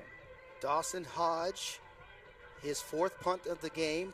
His 3rd was blocked, scooped up, and scored by McGriskin of the Gaiters. Should anticipate max protection here on this punt. They get pressure. Hodge gets it off. And they'll run it quickly out of bounds, not taking any chances, is Cedric Maurice. Bishop showed pressure there again. Man, they got close again. They had someone off this left side here, came in almost untouched, had a chance. If they could have laid out, they might have been able to get to it. But that punt protection for Laurier showing a few holes in here late in the game. So we have 1st down. Under 5 minutes to go in regulation. Curion still out there for the Gaiters. Late in the game here, let's see if they throw this thing on 1st down, trying to get some yards. And they'll go to the running game. Ho-Sang, another positive gain. He's been good in limited action this afternoon for the Bishop's Gaiters. He's had some big carries. You can see the burst that he has. He's got some great elusiveness to him. Man, he can run. And Ho-Sang picks up the 1st down, and that'll move the sticks and flip the field for the Gaiters. And if you're Bishops, you're happy you're getting the 1st down, but you do it with the running game, so that clock keeps moving, so that hurts you a little bit. But it's more important to get the 1st down, stay on the field, keep the ball moving. Now let's see if they take a big shot down here, down the field, to see if they can't get a big chunk yards with the clock winding down in the 2nd half here. Moving towards the 3-minute warning. Curion, he'll hand it off to Ho-Sang again. Ho-Sang picks up another 1st down for the Gaiters. Great gain. You can see what he brings to the table. Inside, outside, great speed, good physicality. He is a very complete back. So another 1st down, and that'll be the 3-minute warning. Clock is wind in. Gators looking for a score late here in the 4th. Curion try to find his intended receiver. Little mix up there, try to find Cedric Maurice. And that'll bring us to the 3-minute warning now. This benefits Bishops in that the clock is going to stop after every single play, whether it's a run, whether it's a pass. We'll see if they can get back into it late. So 2nd down and 10 on the 48-yard line of the Golden Hawks. We're back after these messages. You're watching U Sports on CBC. Where exceptional student athletes are born, where records are broken, where great plays are made, where school colors ignite passion, where champions prevail, where tradition is celebrated, Ontario University Athletics.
Lennoxville, Quebec. Laurier leading the Bishop's Gators 48-17. Gators driving in Laurier territory. Curion drops back. Pressure by Hastings, gets it off to Hosang. Hosang with room, and he's brought down. Another first down for the Gators. This time in the passing game, Hosang comes up big. Great call on 2nd and long. They tried the screen earlier, and they just missed it with the throw. This time they get the connection, and you can see the offensive line's allowed to really release, get down in field, get in front of Hosang, and let him do the rest of the work. So first down for the Gators. They'll fire Curion over the middle, and it's caught. In for the touchdown. Brazier again, his 2nd touchdown of the game. What a throw. This is a throw that's got to go over the top of the defense, but really has to sit him down before he gets the safety so he doesn't get his head taken off. You can see he sees him break loose. He puts it right in the middle of 2 defenders. Good job by the receiver there protecting the ball. He's got someone working towards him trying to dislodge it, but hangs on, gets into the end zone. Nice throw, nice catch. Wilkins Flaherty went for the huge hit. Sidestepped by Brazier, and he was able to get into the end zone. And the Gators will settle for 1 on the extra point. Kicks up, and it's good. So 2:10 left in regulation. The Gators trailing the Golden Hawks 48-24. If you're Bishops, you got to go for the onside kick. Yeah, so expect that. We'll see the Laurier hands team again come out. They'll have the receivers and the guys who can handle the ball and try and protect. We'll see if Bishops changes up their onside this time. They went to the left, their left before, trying to lob it up. We'll see if there's any type of action where they bring someone across and kick it the opposite way to try to change up the look, because if Bishops can get this back, it's not out of the realm of a comeback. They've got to get 3 touchdowns and 3 two-point conversions. If they can go ahead right here and get on this onside kick, now they've got a chance to get another score. Maybe they get another onside kick or a defensive stop. Now they can start to get an opportunity to see if they can't get back in this thing. So the Golden Hawks vying for the 59th Vanier Cup. 5 appearances for Laurier. They are 2-3. The last appearance, 2005. 2-time Vanier Cup champions, 1991 versus Mount A in the 27th edition of the Vanier Cup, and 2005 versus Saskatchewan in the 41st edition of the Vanier Cup. Here's the onside again. So they're aligned how they were last time for the previous onside. We'll see if they do any movement, try and change something up, just so they don't give Laurier the same look here. So the hands team on the field for the Golden Hawks. Moonshot once again. And this time it's batted into the air. Still in play, and they secure it. So some luck again for the Golden Hawks. Atkinson coming up with the loose ball. They got what they want. They got somebody through that front wall. He goes up and makes the play, knocks it towards the other goal line, but there's someone hustling over there right there to recover the ball. Man, that was as good a look as you're going to get. And I believe it was Hosang on special teams got down the field and batted it into the air. But Jace Atkinson, Johnny on the spot, able to secure the football for the Golden Hawks, and they will scrimmage from their own 34. And expect here to load the box for the run. Laurier is going to run the ball, try and keep working that clock. And they do just that. Another run. They start the series for the Golden Hawks. Good gain there when the whole stadium knows you're going to run the ball. If you can get 5-6 yards when everybody knows you're going to run to keep killing that clock, you're telling everybody on the sideline between series, hang on to the football. Ball security. Take your time getting up. Make sure you are hanging on to that football no matter what in this situation. Rayner with the carry. He's into the game now for the Golden Hawks. He's in the backfield with Willis. Rayner again will get the touch.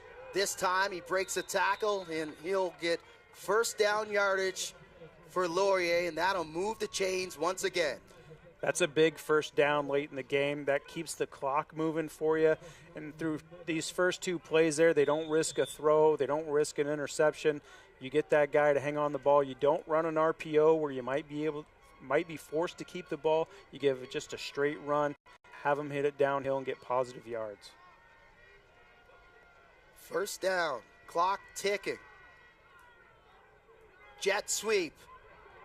Out wide to the left side.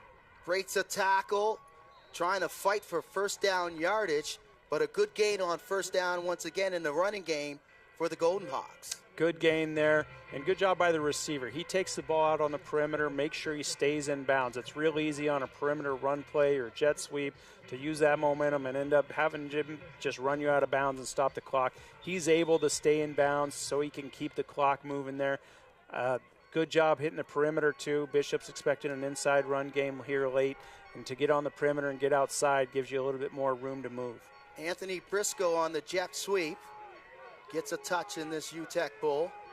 Second down and 3, under a minute to go.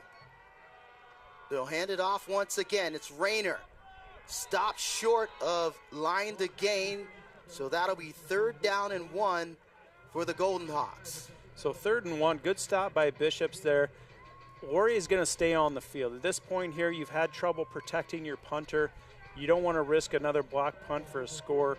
If you're in this 3rd and 1 and you do a quarterback sneak or a dive, you don't risk that punt block. So worst case scenario at this point, they don't get the first down, but Bishop still has over half of the field to go if they're going to try and score. So expect something like a downhill run here. They've got 2 tight ends to cover up each edge.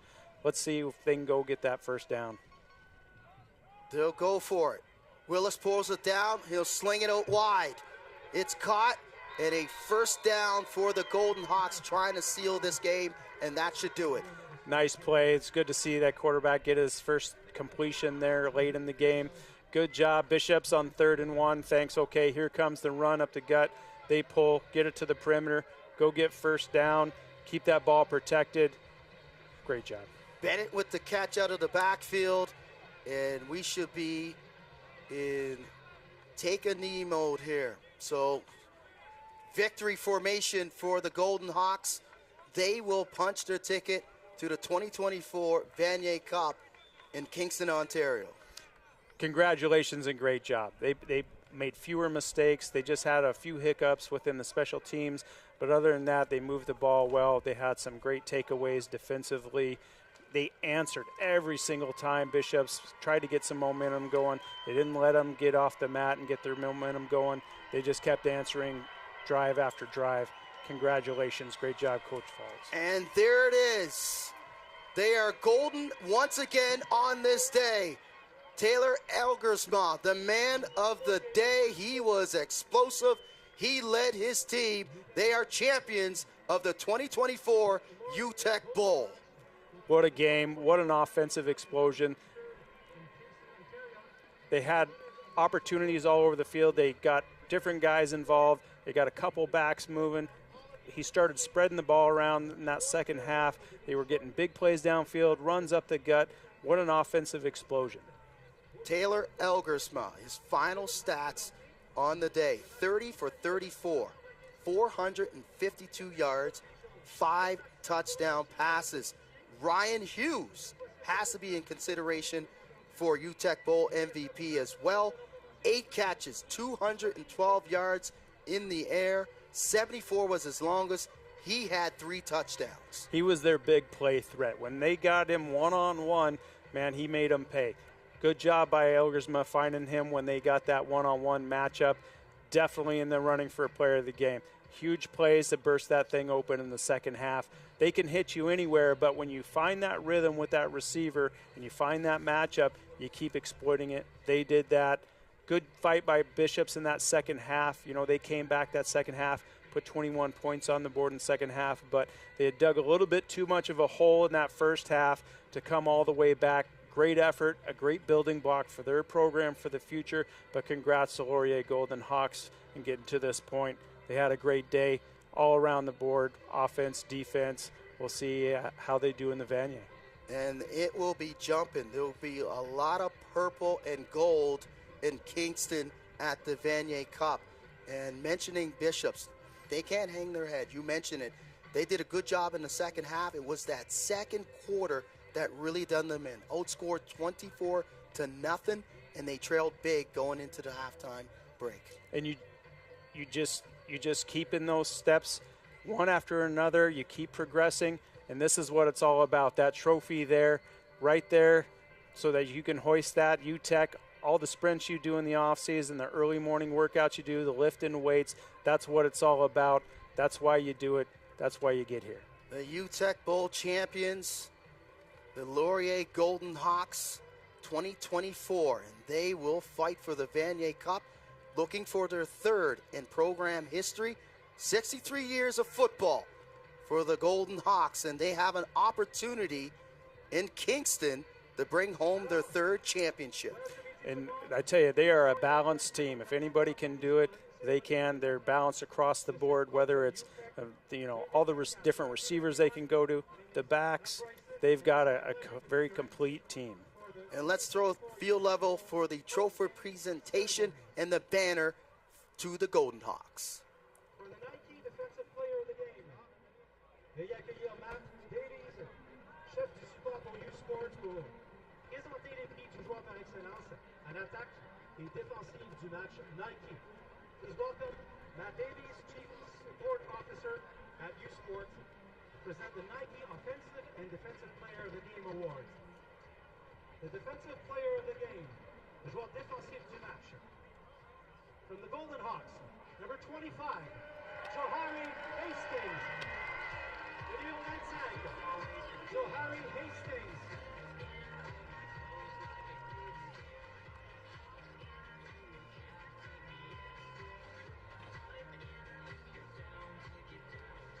Now for the Nike Offensive Player of the Game, le joueur offensif Nike par excellence. From the Golden Hawks, number 13, Taylor Elgersma. Le numéro 13, joueur offensif, Taylor Elgersma.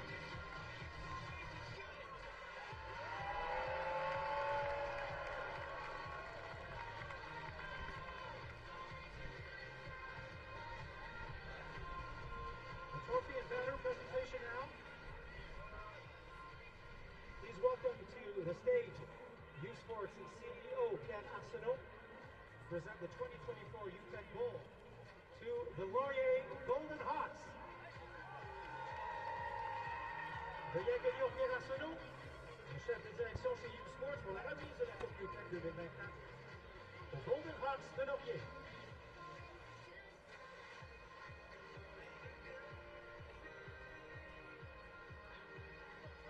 So now we invite the captains of the Golden Hawks onto the stage to receive a trophy and banner.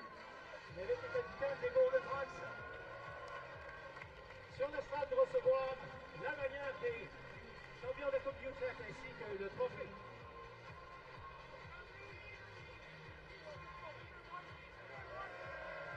Congratulations to the 2024 UTeck Bowl champions, the Laurier Golden Hawks.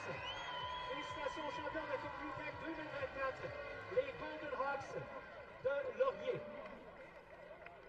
Join us next Saturday, November 23rd for the Vanier Cup, where the Golden Hawks will take on the Mitchell Bowl champions. Soyez des nôtres le samedi prochain, le 23 novembre, pour le match de la Coupe Vanier, alors que les Golden Hawks affronteront les champions de la Coupe Mitchell. Thank you all for attending the game, and safe travels. The top two teams, congratulations to the Golden Hawks. They punched their ticket to the Vanier Cup. The top two teams in Canadian football descend on Richardson Stadium in Kingston, Ontario on Saturday, November the 23rd for the 2024 Vanier Cup Championship game. Tickets are selling fast, so scan the QR code on your screen or visit usportstickets.ca to guarantee your seat to the big game. So the Laurier Golden Hawks, they advance to next Saturday's Vanier Cup, where they will face the champions of the Mitchell Bowl that starts in a few minutes' time between the Laval and Regina. So for Kelly Jeffrey, Director Ed Milliken, and our entire UMI crew, I'm Vince Williams saying thank you for joining us. The final score, once again, Laurier 48, Bishops 24. You've been watching U Sports on CBC, where champions are made. So long from Lennoxville. Good night.